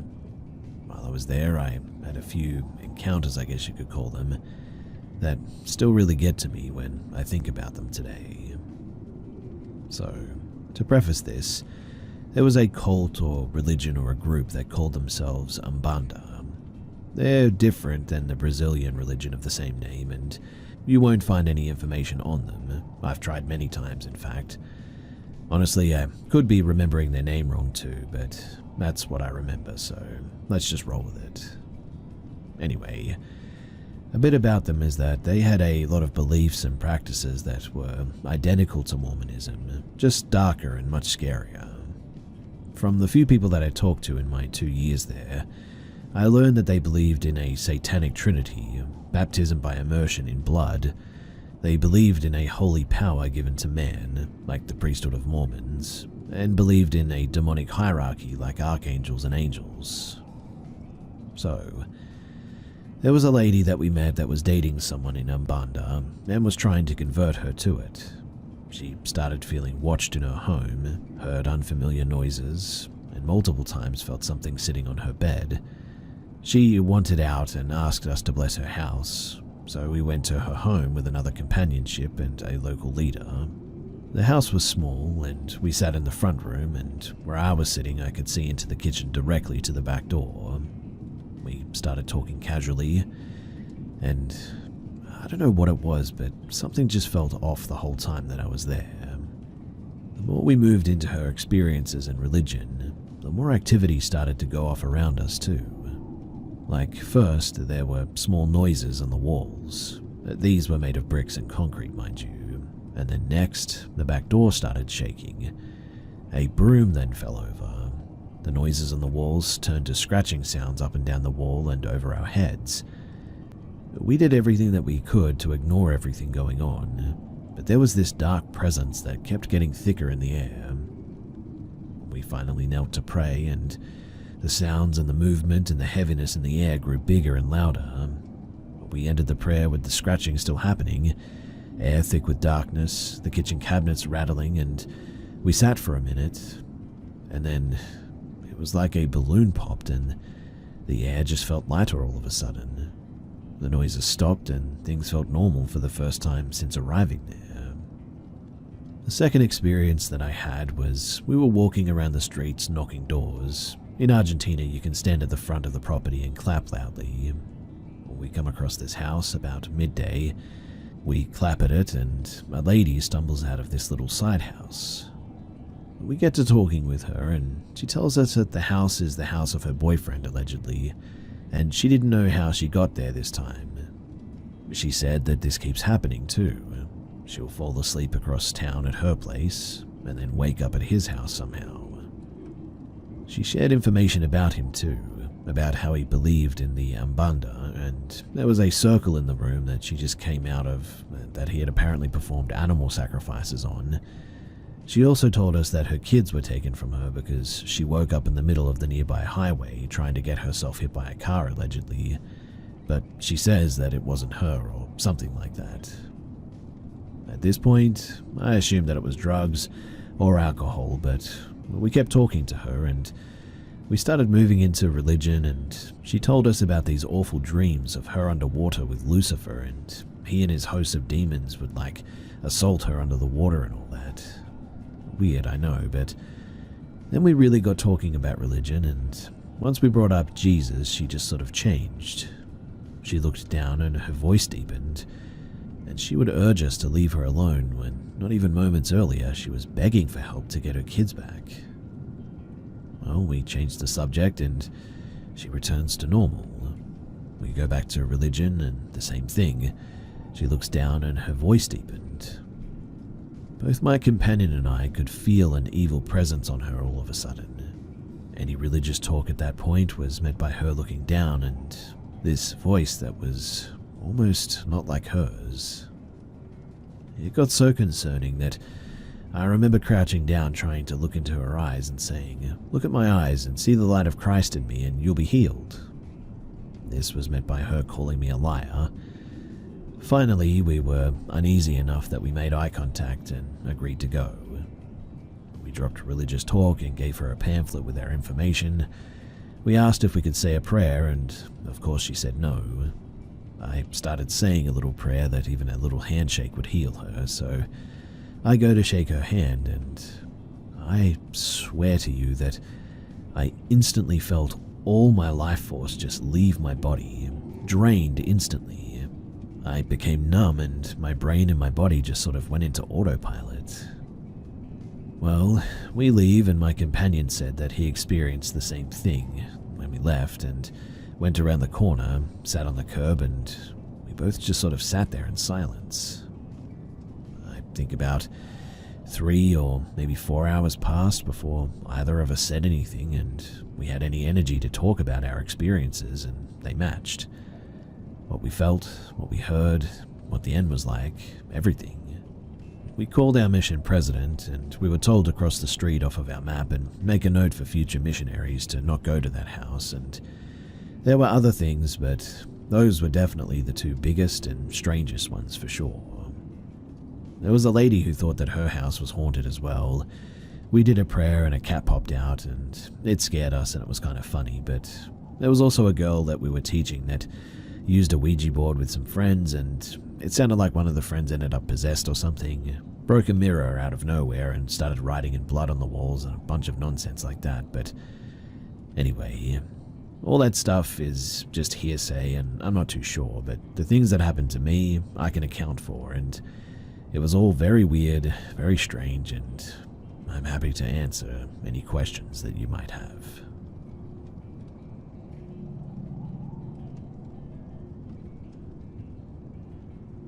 For a bit of backstory first, my husband and I live in an apartment complex with our dog and cat. There's a forest trail behind our complex that leads to a park where we often take our dog. Now, it was a weekday, and I was taking our dog for a bit of a pee while I was on my lunch break. We took the parking lot to the trail right behind the trash compactor for our apartment complex. This trail is usually empty, so walks don't get interrupted with other people and the dog can do his business with minimal distractions. It's very scenic. We have some cross owls, bald eagles, squirrels and the like.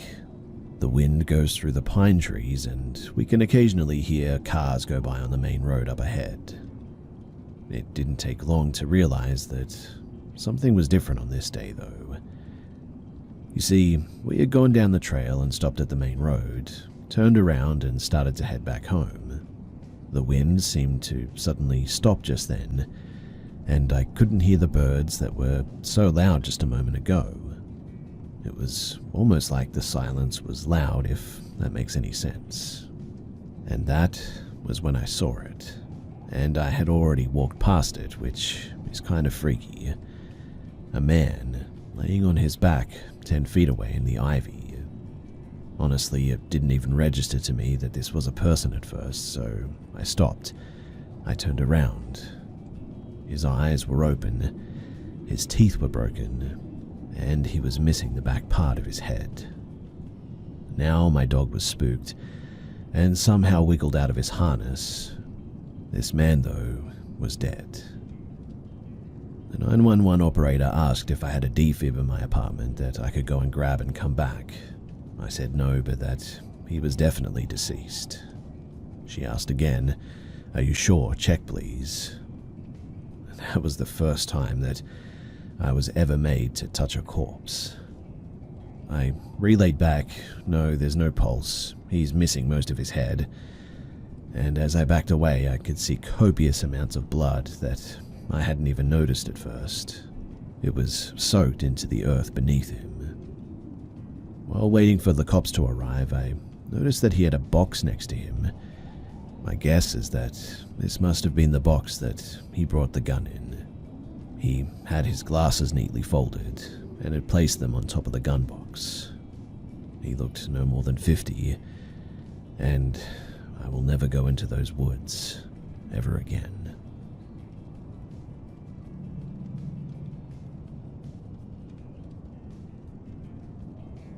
I just want to say before I get started that my sister and I have seen, met, and encountered some pretty creepy people before. We watch each other's backs, and both of us can pick up on and spot the behaviors of someone with bad intentions pretty quickly. Whether that's an odd conversation or just passing glances from someone, we can tell pretty quickly for the most part. We've definitely had our fair share of scary people encounters, but this was different. I fully believe that it wasn't human, and when I say that whatever it was scared me more than any other thing that I've encountered, I genuinely mean it. So, my sister and I both live in central West Michigan, in the Lower Peninsula, and 2 weeks ago, we wanted to get out for the day, and to get where we wanted to go was a fairly long drive. So we started out at dawn just as the sun was starting to rise. We agreed to stop at the gas station in town to get something to eat and drink. We also needed a new car charging port because the one that we had gone out. This gas station is quite large and pretty nice as far as the gas stations go in this area. Up until this incident, we had both been in there many times before and were very familiar with the layout. It has both a front and back entrance, as well as a sort of little tucked away cutout in the wall with seating. It's located by the back door, so you can buy a sandwich or whatever and sit down and eat it. This little seating area, it's rectangular and is enclosed by 3 walls. One large table at the back with 3 chairs and 2 much smaller tables on the other 2 sides, each with 2 chairs. For you to get to and from the back door, you have to walk right past it as well. Now, we came in through the back entrance, walking directly past the seating cutout to our right, so that we could get to the larger part of the gas station and get our things. Both of us made note that, aside from the 2 workers behind the counter, there wasn't anyone else in the station at this stage. After we found what we needed, we checked out, and during that time we had made some small talk with the workers. I was finishing up the conversation when my sister started walking toward the back door, and because of this she was ahead of me by maybe about 20-ish feet by the time that I started after her. And when she reached the door, she looked over her shoulder at me. It sort of struck me as odd that she was checking to make sure that I was following her, because I knew that she knew that I was. I walked into the view right side of the table in the seating area, and I understood why she looked to make sure that I was following. The moment that it came into my line of sight, I was filled with this guttural, instinctual fear. It's difficult to describe what it felt like because it was so different than anything that I've ever experienced before. But whatever it was shaped like a human, sitting in a chair, back to the wall with its arms resting on the table in front of it. The only two details both of us can remember, without a doubt, is that it had long black hair and was holding something that looked to be like cup-shaped between its hands. I never looked directly at it, but it looked at me, stared at me. I could feel its gaze on me as I continued to walk past it. After I reached the door, we both quickly walked out to our car, and after I started the car, my sister realized that we had forgot to grab the car charger port. She suggested that she just run back in and grab one really quickly, but we shot down that idea as well. I mean, neither of us wanted to go back in because of the creepy guy sitting at the table. So we decided to stop at the next gas station instead. We went on with our day, not talking about or even really thinking about the gas station guy again. Honestly, too, I completely forgot about it in the end. And it's been that way for the past 2 weeks. Until Saturday, when my sister was staying at my place for the weekend, did we talk about it. And the weirdest thing is that neither of us can remember this thing having a face. No eyes, nose, mouth, nothing in fact. Just that it had black hair, was holding something cup-shaped, and was without a doubt watching us. Its silhouette and face were blurred, I guess, like an unfocused camera lens. Neither of us can remember any other details, like what the colors it was wearing were, or even if it had legs or whatever, but both of us felt the same horrible feeling from it, and neither of us looked it directly in the face, only through our peripheral. We didn't choose not to look at it, mind you. We just felt like we couldn't.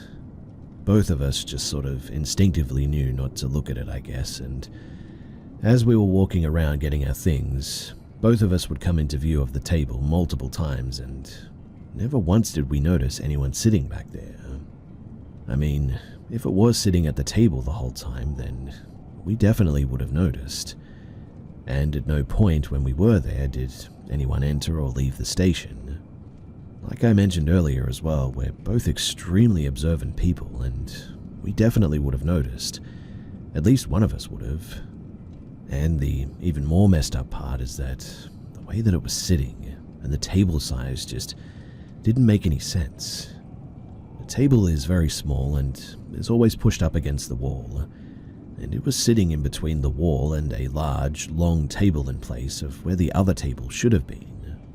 Neither of us have been there since, so it could have been possible that they changed the layout or something, and that was just the first time that we had seen it. Possible, I suppose, but very unlikely.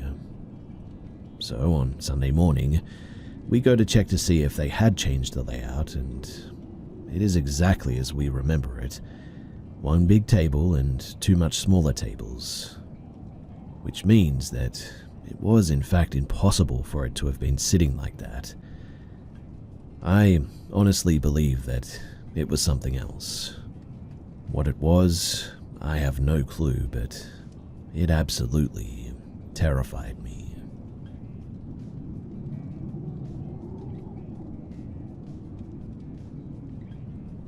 I have had many paranormal encounters over the years. I find them fascinating in a sort of frightening way, I guess, if that makes any sense. This experience, however, was absolute pure terror for me. For context, I need to explain our local legend. So I'm from a tiny town that you really only know about if you live here, are close to here, or know someone here. On the outskirts of this tiny town is where I live. This is also where a back road known as the Bank is. This road is extremely windy and narrow, the type of narrow that you have to lay over as far as you can on the rare occasion that another vehicle is oncoming. It's surrounded by thick forest as well on one side of a steep bank that leads to the creek on the other. Now, local legend says about 60 or so years ago, a woman was traveling alone on this road late one night. It's believed that she fell asleep at the wheel and ended up going over that bank. Her car was found close to the creek, horribly mangled. Sadly, she or her body was never found, though. Some say that she went through the windshield into the water. Others say that she stumbled out of the car into the water. Regardless, it's believed that she met a watery grave. The creek in this area, it's said to be bottomless, and that's why she was never found.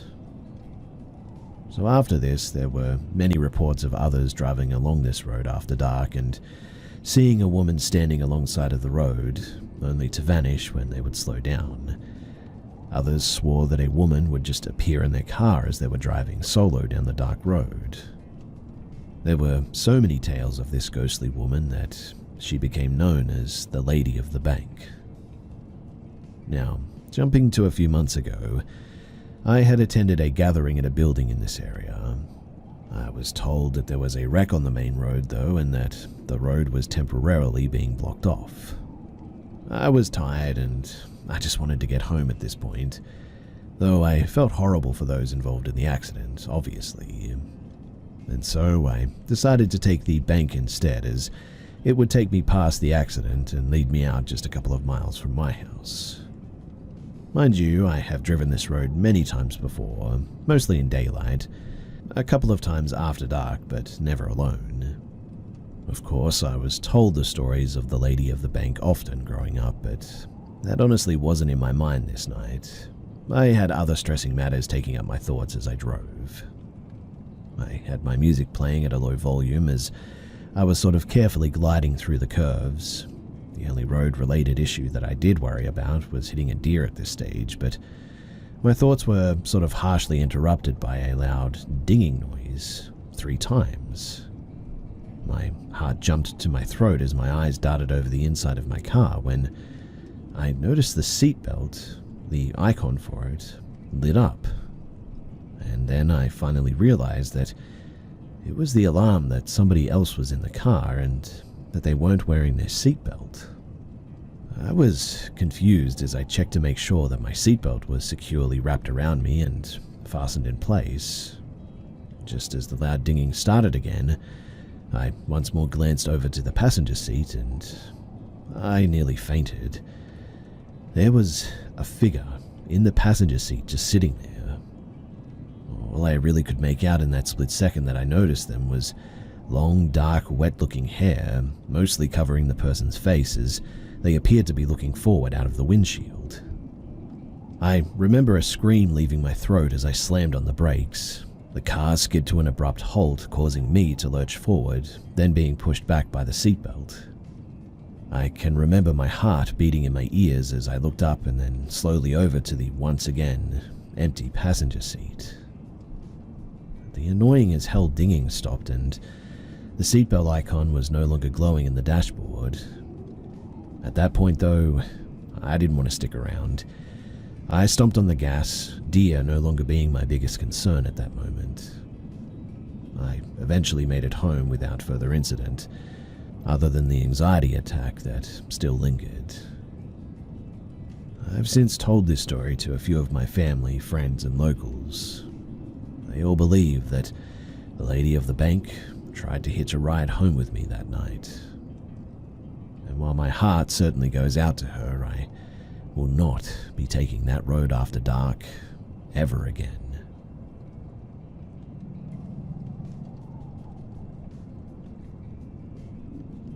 I was born in the early 90s. My parents were married in 1991 and I was born in 1992. For the first bit of my parents' marriage, they lived in a tiny apartment that needed a lot of work. When my mum found out that she was pregnant with me, finding a better home with more space moved to the top of their to-do list. My mother was about 7 months along with me, and every house that they had looked at had fallen through. Until one. The one. It was located out in the middle of nowhere in our little town, but that's exactly what my parents wanted. It was a 2, could be 3 bedroom and 1 bath house. It had two enclosed porches, a massive kitchen or dining area, and a living room as well. The best part, though, was that the rent was just barely over the amount that my parents were paying monthly for this tiny rundown apartment. And while this wasn't a beachside luxury mansion by any means, it was everything that my parents wanted and then some. So of course, they jumped on this offer. It didn't take long after moving in, though, for the weirdness to start. Activity made itself known pretty much from day one. This experience in particular, I can remember, even though I was only about 3 or 4 years old.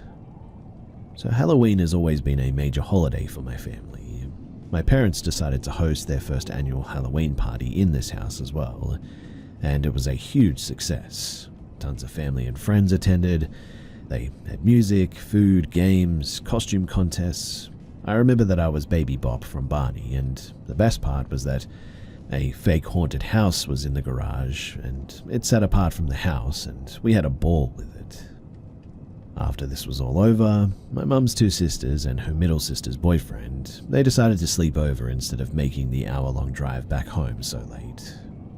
My parents made the living room floor, which was in between my parents' room and what was considered my room, as cozy as they could. Now, at about 2 in the morning, we said our goodnights, and I followed my parents into their room to crash, as I was absolutely terrified of my room.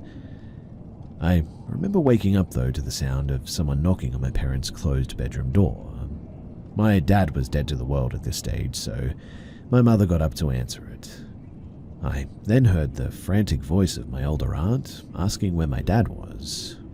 My mum opened the bedroom door, more so that she could see my dad completely knocked out in bed. My aunt's voice became even more pleading, though, as she asked if they could all move into their room and sleep on the floor. My mum agreed, as my aunt swore that she would explain in the morning. I remember distinctly how excited I was to see my aunts and future uncle move their bedding into the small bedroom to sleep. It was my first sleepover in my young mind. Well, come morning, or later in the morning I guess I should say, we would find out exactly what had happened. My aunt said that after everyone had gone to bed and the lights were out, they started hearing movement coming from my room. At first, it sounded like footsteps walking around the room. Then it started sounding like someone was moving stuff around. It got louder, allegedly like someone was digging through my toy box.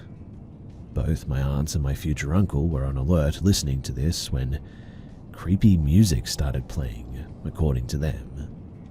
They realized that it was the music my dollhouse would play only when you pushed a special button. They were convinced that my dad was behind this, as he's notorious for playing pranks on people. And that's when my aunt ran and knocked on my parents' bedroom door to see if it was somehow his doing.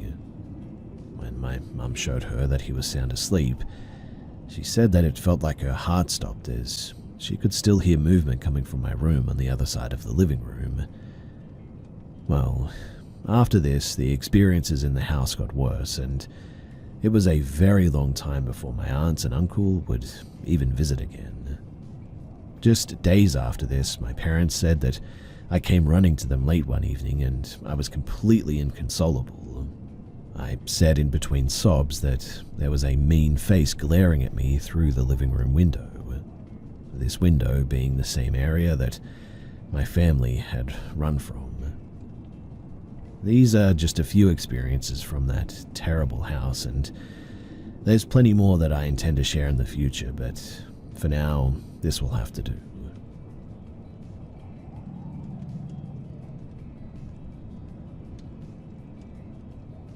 Have you ever looked into the eyes of someone who is truly crazy? Not just someone who does off-the-wall things or acts differently, but genuinely insane? I have, and it terrified me. Let me back up here a little bit. I will be vague on many details for obvious reasons, but a backstory is absolutely necessary. So I work for a large corporation. I actually have a couple of different bosses, but the one that I formed a genuine friendship with is the one that we call Jeff. Jeff is a very laid-back, go-with-the-flow type of guy, with a great sense of humor. I also should explain that he is single with no children. Now, not long after I started working with the company, we became friends and he often steps by my desk just to chat a bit. It was about a year ago, though, that he stopped by one morning and I immediately knew that he just wasn't himself. He seemed distant and stressed, which is very unusual for him. When I questioned what was wrong, he told me that he needed to speak with me about a situation. Of course, I was immediately concerned, and so I urged him to go on. He explained that a few years ago, long before I started at the company, another woman began working at the company, and she was not in our department but did work with our company that required her to interact with leadership in our area, including Jeff. Her name was Lauren. He explained his interactions with Lauren were not often, but she was polite and professional when they did need to speak. He said that she worked for the company for less than a year and then left as she announced that she was getting married and moving, and that was that. He didn't encounter her again until a couple of weeks prior, when he received a friend request from her on social media. He explained that he didn't think much of it and accepted it, as he was Facebook friends with many colleagues, both past and present. She then messaged him later on after accepting the request. He said that he chatted back with her initially as she seemed to just want to catch up a bit, and he learned that she had divorced and wanted to move back to our town. The conversation carried on normal until she asked if he would join her for dinner when she came back to town to visit in a couple of days. Jeff explained politely and declined her offer, and at first she took it well. But then it all went downhill from there. He stopped responding shortly after declining the dinner invitation, and within a few hours he received erratic and insulting messages from her. Everything from calling him names to saying that she was the best thing that he could hope for and he blew any chance with her. He actually let me read some of these messages myself right then. He honestly felt that they were just drunk texts, but still bothered him, and so he blocked her. He figured that that was the end of it as well. How very wrong he was, though.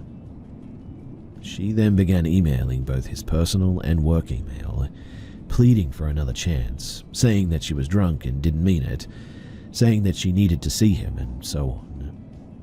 I would get to read a lot of these myself when I would later be asked to print these off for him for evidence, but the reason he was telling me about this that particular day was because he had received a message request from Lauren's sister saying that she needed to talk to him about Lauren and it was urgent.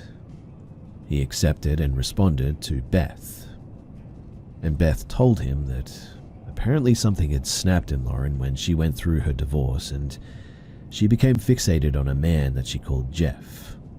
Beth explained that she had tried to talk some sense into Lauren when everything fizzled out with the initial conversation with Jeff, but Lauren wasn't having it. Lauren told Beth that he was her soulmate and she was going after him.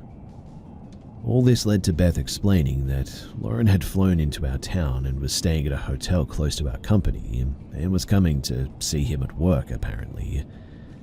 And Jeff said that he found out what Beth had said was true when he came in and found Lauren standing outside of his office. She immediately ran to him when she saw him and pulled him into an awkward hug. Jeff said that he smelt alcohol all over her and he immediately pulled away. She explained that she was here to get her old job back and needed to see him. She also brought him gifts that included gift cards, snacks, and a picture of herself. Jeff refused these gifts, but she became more forceful and insisted that he keep them. Jeff got away from her shortly after saying that he had a meeting. He went to HR to explain the situation and how he absolutely did not want her being employed there again. He provided me with a copy of the picture that she had left for him and said that if I saw her anywhere around the company property to notify security immediately. Beth later sent Jeff a picture of Lauren dressed as a man that Lauren had sent to her saying, "I'm wearing a disguise so that I can watch him without him knowing it's me." Again, this was nearly a year ago, and things only escalated from here. Lauren made multiple trips back to our town, but would try to catch Jeff in the parking lot. He would find multiple letters on his vehicle from her. Sometimes they made no sense at all. She once left him 2 letters that said the exact same things word for word, but one was in cursive and one was in print. Jeff blocked numerous email accounts only for her to make new ones. She professed her love to him, begged him to want her, stated that she made him her beneficiary if anything was to happen to her. She even sent emails that were clearly from her but claimed to be other men that wanted her and needed him to release her so that she could love them instead. Again, I got to read all of this when printing evidence. She eventually got his personal cell phone number somehow too, and began calling and texting him constantly. He would block the numbers, only for new ones to come through. This eventually ended up in court and a protective order was granted. This did bring things to a halt for a while. Jeff was finally himself once this occurred, as he had become a shell of himself, really. I genuinely felt horrible for him, in fact. That was until this week. On Monday morning, Jeff came by my desk and I could tell right away that he was not happy. Before I could say a word, he demanded to know who placed all those letters on his desk. Obviously, I was confused and I had no clue what he was talking about. I said as much and he explained that there was a thick stack of letters and handmade Valentine's cards on his desk from Lauren. We later found out that they had been stuffed under his door and the housekeeper found them scattered on his office floor when she went to go in and clean it. She didn't know what they were there for, and so she picked them up and neatly placed them on the desk.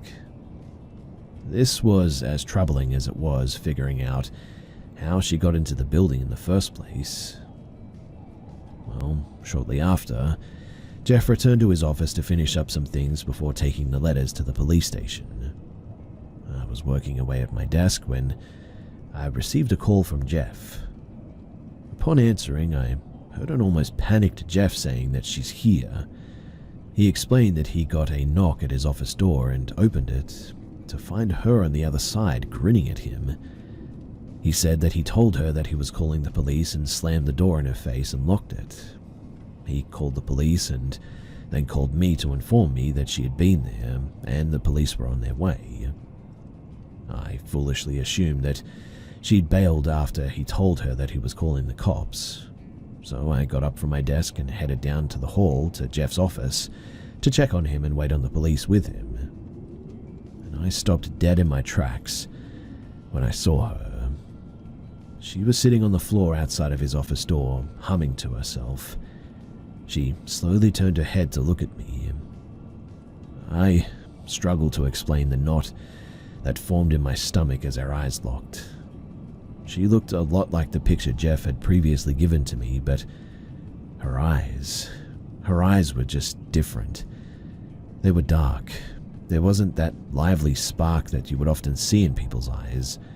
It was like they were hollow, void of any normalcy.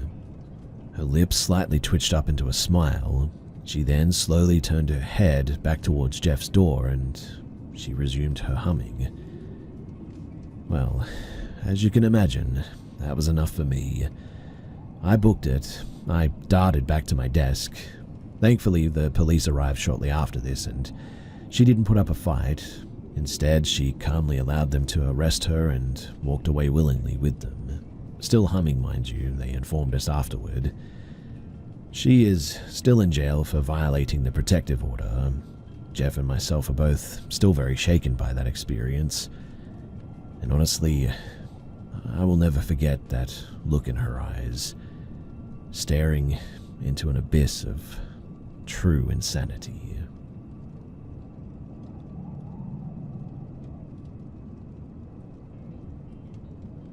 So I clean abandoned houses for a living, and I'm quite proud of myself as I've worked hard starting my own business at just 24 years old and building it to what it is now. I specifically targeted these types of cleaning jobs as you can charge much more than your average 1 to 3 times per week house cleaning jobs of inhabited homes. Plus, I rarely ever have to see anyone other than my team while on the job, which is always nice, for me anyway. Over the years, I have really been in some insane situations with these houses. Everything from encountering wild animals to once a deranged squatter taking up residence in the homes that I clean. There is one house, though, that stands out from the rest, however. One that honestly haunts me to this day. I got the job offer through a real estate agent that I made my friend over the years in this business. It's a small home, not much clutter left. Amela, my real estate friend, said over the phone, "Shouldn't need more than 1 or 2 of you to complete the clean," she continued in her enthusiastic voice. I rolled my eyes. I hated when she used her customer service voice on me. Yeah, what's the real deal with this house?" I answered in my usual half-annoyed tone. She responded more normal this time. "Honestly, Laurie, this house gives me the creeps. The granddaughter inherited it a couple of years ago, but has just recently decided to sell, and the grandmother apparently died in the home too." I rolled my eyes again. Death in the houses I cleaned was nothing new to me, and she was well aware of this. Amela continued, "I cut my pre-visit to the house short last week. I didn't even make it up the stairs where the grandmother apparently passed. It was just the feeling of being watched was overwhelming in this one." That got my attention. Amela had been in real estate longer than I had been in the cleaning business, and she took her pre-get-to-know before showing visits very seriously. Anyway, I recommended your cleaning services to the granddaughter, and she agreed right away. "Do you want to accept it?" she finished. "Yeah, I'll accept the job. How soon can we get to the clean?" I answered, feeling somewhat excited. Let me just check. Tomorrow at 8 a.m. As I mentioned, the granddaughter removed most of the clutter from the house, but it still needs a good TLC cleaning. The key will be left under the welcome mat," she said, back in her customer service voice. My eyes rolled yet again as I ended the call. Finally, an interesting clean, I thought, as I then dialed Morgan. The next day, my most trusted cleaner and best friend, Morgan, and myself drove up the horribly overgrown driveway and saw the well-aged small house come into view. Surely they'll need to hire an outside maintenance and renovation crew, I thought as I climbed out of my cleaning van. Morgan whistled as we stepped onto the small creaking porch. "You sure just you and I can handle this, Laurie?" Morgan asked as I fetched the house key from the weathered porch mat. "If the outside is anything like the inside, we're probably going to need the whole team," Morgan stated as she stood behind me. Amela's over the top, but would never underestimate a cleaning job," I answered as I slid the key into the old lock and turned until I heard the lock give way. I then pushed the door open as it made the usual ominous creaking noise. We were both silent as we stepped into what I assumed was the small living room. The musty smell of a far too long closed-up house filled my nose as my eyes scanned the darkened room. Just as Amela had said, not much was left in the room. A couch took up most of the room on the right. A small wooden coffee table sat directly in front of it, coated in a thick layer of dust. I noticed a few photographs still clung to the walls.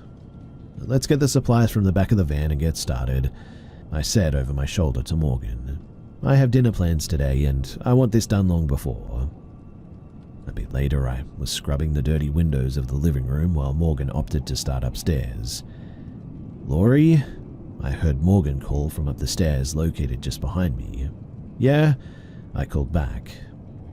It was silent for several minutes as I waited for a response. I felt my aggravation growing as Morgan didn't respond. I threw my rag on the floor and wiped my sweating brow as I turned and headed towards the stairs. Each step groaned beneath my feet as I climbed to the upper floor. "You better have a good damn reason for interrupting me and not answering," I yelled as I reached the final step. Suddenly, though, goosebumps covered my skin when I stepped onto the old wooden floor of the upper level. Weird, I mumbled to myself as I looked around. The upper level was a small hallway. 2 rooms were located on each side as I peered down the dark corridor. "Morgan?" I called in a softer voice this time. No answer. I slowly headed down the hallway, wishing that I had thought to bring my flashlight. I always hated working with no electricity, but it came with the job. I could see the light of day from the open door on the left side of the hall. The other door on the right was closed. As I looked into the open door on the left, I saw Morgan standing still at the bed located on the far side of the room. "It moved," Morgan said in an almost whisper. "Huh?" I answered as I walked in and stood beside her. "The bed, it moved on its own while I was cleaning the floor," Morgan said, still staring down at the bed. I then noticed that the bed was crooked now. The bottom was several inches away from the wall, where the top was still flush with the corner of the wall. "Do you see it?" Morgan then said, even softer now. I almost couldn't hear her. Instead of questioning her, though, I looked down towards the bed that her eyes were glued to, and I instantly saw what she was talking about. There was an imprint on the bed, the shape of a body, almost as if someone was laying on the bed at that very moment. The chills were really covering my body now, and I felt myself actually shivering. It felt like someone was staring up at us directly from that bed. I slowly reached for Morgan's arm and gently pulled her towards me. "Hey, let's go back downstairs. We'll finish the bottom floor together," I said, matching her whispering tone. Morgan didn't respond, but obeyed my request. The feeling of eyes on us did not leave us as we headed down the small hallway to the top of the stairs. In fact, I had to fight the urge to run down the flimsy steps in the end. Once we were safely down in the living room, the air somehow felt easier to breathe, if that makes any sense. "What the heck was that?" Morgan demanded, finally sounding more like herself. I ignored that question. "Look, you know I hate skimming on jobs, but let's get this level done and get the heck out of here." I grabbed my cleaning supplies and headed to the next room, which was a small kitchen. Morgan stayed close beside me as we just worked in silence, cleaning the sink, counter, and the cabinets. We both instantly froze, though, after hearing what sounded like footsteps above us. "Don't," I said in a warning tone as I went back to cleaning dust and mice droppings from the cabinet. Morgan again obeyed, and she stayed silent as she went back to work on the counter. The footsteps, they continued moving around above us, on and off, as we quickly finished the kitchen. The last room branched off from the kitchen that appeared to be a small office. I was so relieved that we would be out of there soon. This room had stained and worn down carpet covering the wooden floor. I turned on our rechargeable vacuum and the loud buzzing sound almost deafened me, but honestly, I was kind of glad for it. Working in that eerie silence was not normal for us, as we usually chatted and listened to music, but I was too rushed to fool with conversation or a playlist right now. "What the actual hell?" I heard Morgan yell out over the sound of the vacuum. I jerked my head up to see Morgan staring at the ceiling, looking terrified again. Just as I cut the vacuum off, I heard what she had been referring to as the buzzing sound died down. Now, I can only explain it as the choking or coughing, gurgling sound of like an elderly person. It was only for a split second that I heard it, but that was enough. I yelled, "Screw this," as I grabbed up as many of our supplies as I could. Morgan joined me in grabbing up the rest.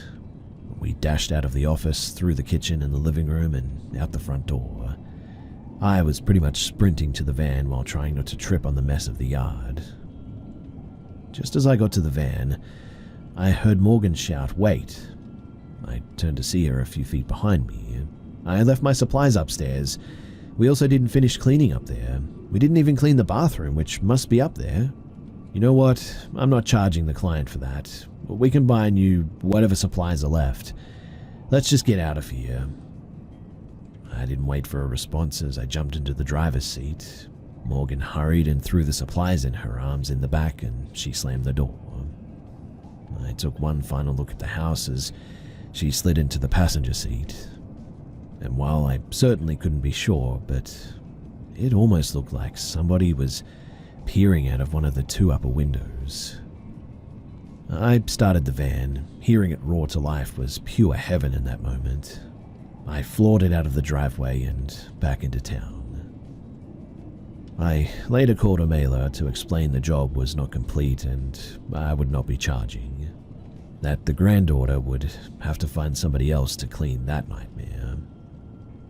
This was a couple of months ago, and I was not kidding when I said that this horrid house, it still haunts me.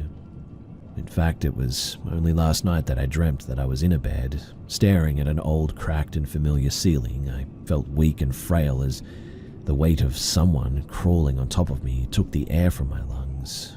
I felt cold hands around my throat, squeezing tighter and tighter, that awful gurgling, choking sound coming from my mouth being the last thing that I heard as I woke up in a cold sweat.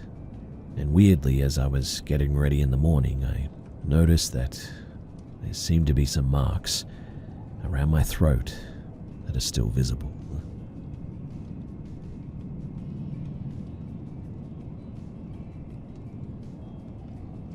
I got home around midnight, almost 1 a.m. from work. My neighborhood is usually dead quiet around that time. I live in a small suburban area where no one's ever really out late. I've been working late nights at the bar for the past 3 years, and in all that time, I can count on one hand the number of times I've seen someone else out walking that late, if at all. So, seeing anyone on the sidewalk at that hour immediately felt out of place. I was sitting in my parked car in front of my house, talking with my boyfriend on the phone before heading inside, just unwinding, not thinking much of anything. Out of pure habit, I glanced at my driver's side rearview mirror, and that was when I saw someone. I saw the swaying movement of legs, and I noticed a bright light bouncing with each step, lighting up the ground beneath them. It looked like it might have been a phone flashlight, but whatever it was bright.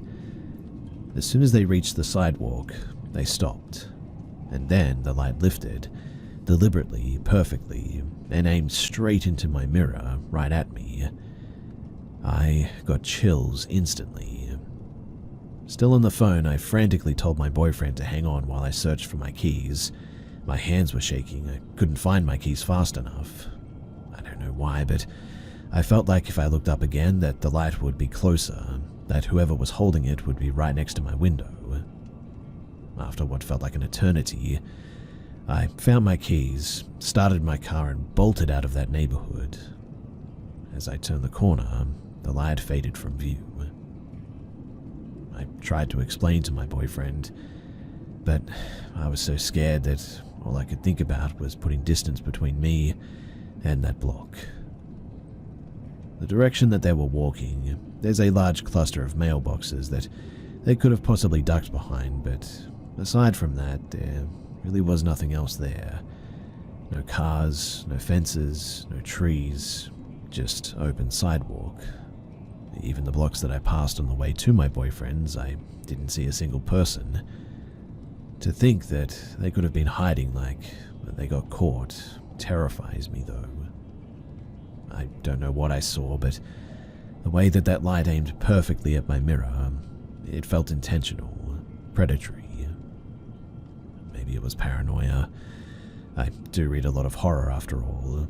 Maybe my brain was spinning stories because I started to doubt myself as I drove away, but my reaction of seeing that light and really hoping that that person would just keep walking is what lets me know that it was not safe.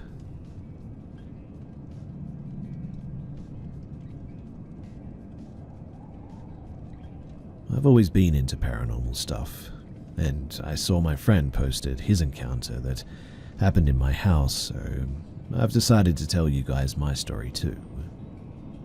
It was 2014 when I first moved into that old house in Selfoss, Iceland. My family and I, we had mixed feelings about it right from the start though, but we brushed it off as just our imaginations. I guess it was easy to ignore that eerie sense of being watched, considering that we all felt it in every house that we'd ever lived in. But this one, it felt different. There was something more to it, something that we couldn't explain. I've always been sensitive to these kinds of things, even as a kid. I remember when I was 4 years old crying to my mum about an ugly man that I'd see at night. That face has always been stuck in my mind, a shadowy figure that haunted my dreams and never left me alone. As I grew older, I began to see him more and more as well, and by the time that we moved into this new house, I could feel him again, watching from the shadows. I was used to it by then, but the house itself seemed to have its own presence too. It wasn't just me who noticed it as well. It was the little things, I guess. The sounds of footsteps upstairs when we were all downstairs. My mother and my siblings would look at each other, knowing full well that no one else was up there. The first time going into the attic and having a strong feeling like we were being watched, a cross with Jesus hanging over the window and a creepy mask just laying there, but the most unsettling thing happened one morning when a family friend stayed over. She was in the living room, and as she was just waking up, she heard someone run down the stairs. Confused, she asked my brother if it was me, but he told her that I'd already left for school. I hadn't even been home yet, to be honest, but the kids' toys suddenly turned on and they were playing their music. We even have video of this. Then, the voice of an old woman would whisper, sometimes just in our ears and just saying hello, or if we were staying up late, she would tell us to go to sleep, and we all knew that whoever that was, that they were not actually there and had passed away here.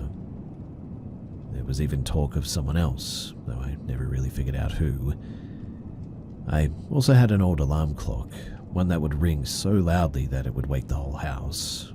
And one morning, as it went off, I woke up, but I just couldn't move. There in the corner of my room stood the same shadowy silhouette of a man, just like the one that I'd seen as a kid. I froze in terror, I couldn't move, and it felt like it was getting closer, but before I could even react, my brother opened the door, drawn in by the sound of my alarm. And just like that, the figure vanished. Strange occurrences kept happening too, like one night I was in the living room preparing to eat dinner in front of the TV. I turned off the lights, the TV on, and as soon as I pulled the table closer, the lights flickered on and the TV turned off. It happened again and again, each time more unnerving than the last. I'd turn the TV back on, turn the lights off, but as soon as I moved that table, it would reverse. This happened 4 times before I screamed, "Leave me alone." And that's when I heard it. A really loud bang, and it scared the life out of me. I ran to check it out, and the bathroom door, it had this massive crack running right down the center of it. It didn't stop there though. In my room, the weird things continued. Like my bedroom door would creak open by itself, or I'd hear strange scratching or knocking sounds on my walls. The strange thing though was that every time that I knocked back on the wall, I'd hear a knock in return. It was almost like something was trying to communicate with me. And then there were the marks, scratches on my skin, bruises under my ribs, and once even a broken toe. I knew that it wasn't the old lady. She was too gentle, and I always got this protective feeling from her. But the Shadow Man, the one who had been following me since I was a kid, he was getting stronger, more violent. It started to affect my dog too. He would bark uncontrollably at the corners of the house, growling at thin air, and when I tried to investigate, he would always jump in front of me, blocking my way, as though trying to protect me. He would nudge me back into my room, warning me to stay inside almost, away from whatever was lurking out there. One day we visited a medium about all this, and she immediately focused on me. With one look, she said that there was a shadow man, a dark entity that had been following me all my life. He was trying to get me, were her words, but I couldn't let him. He was strong, allegedly, and I don't know what was happening, but each day felt weirder than the last, and I've tried to ignore it, but it just never stops. It feels like the shadow man is always just a step behind me, waiting for me. I always get a weird feeling when talking about him. I feel like my chest is getting heavier even writing this. I really don't know what to think about all of this anymore, and I'm just hoping that someone might have some answers here, or at least a way to make it stop before it gets any worse. Sorry this is all a little bit jumbled as well, and it's long, I know, but I do hope that someone out there may have at least some answers to what this could be and what I could do about it. It has been following me, my mum, and even my grandpa for quite some time now.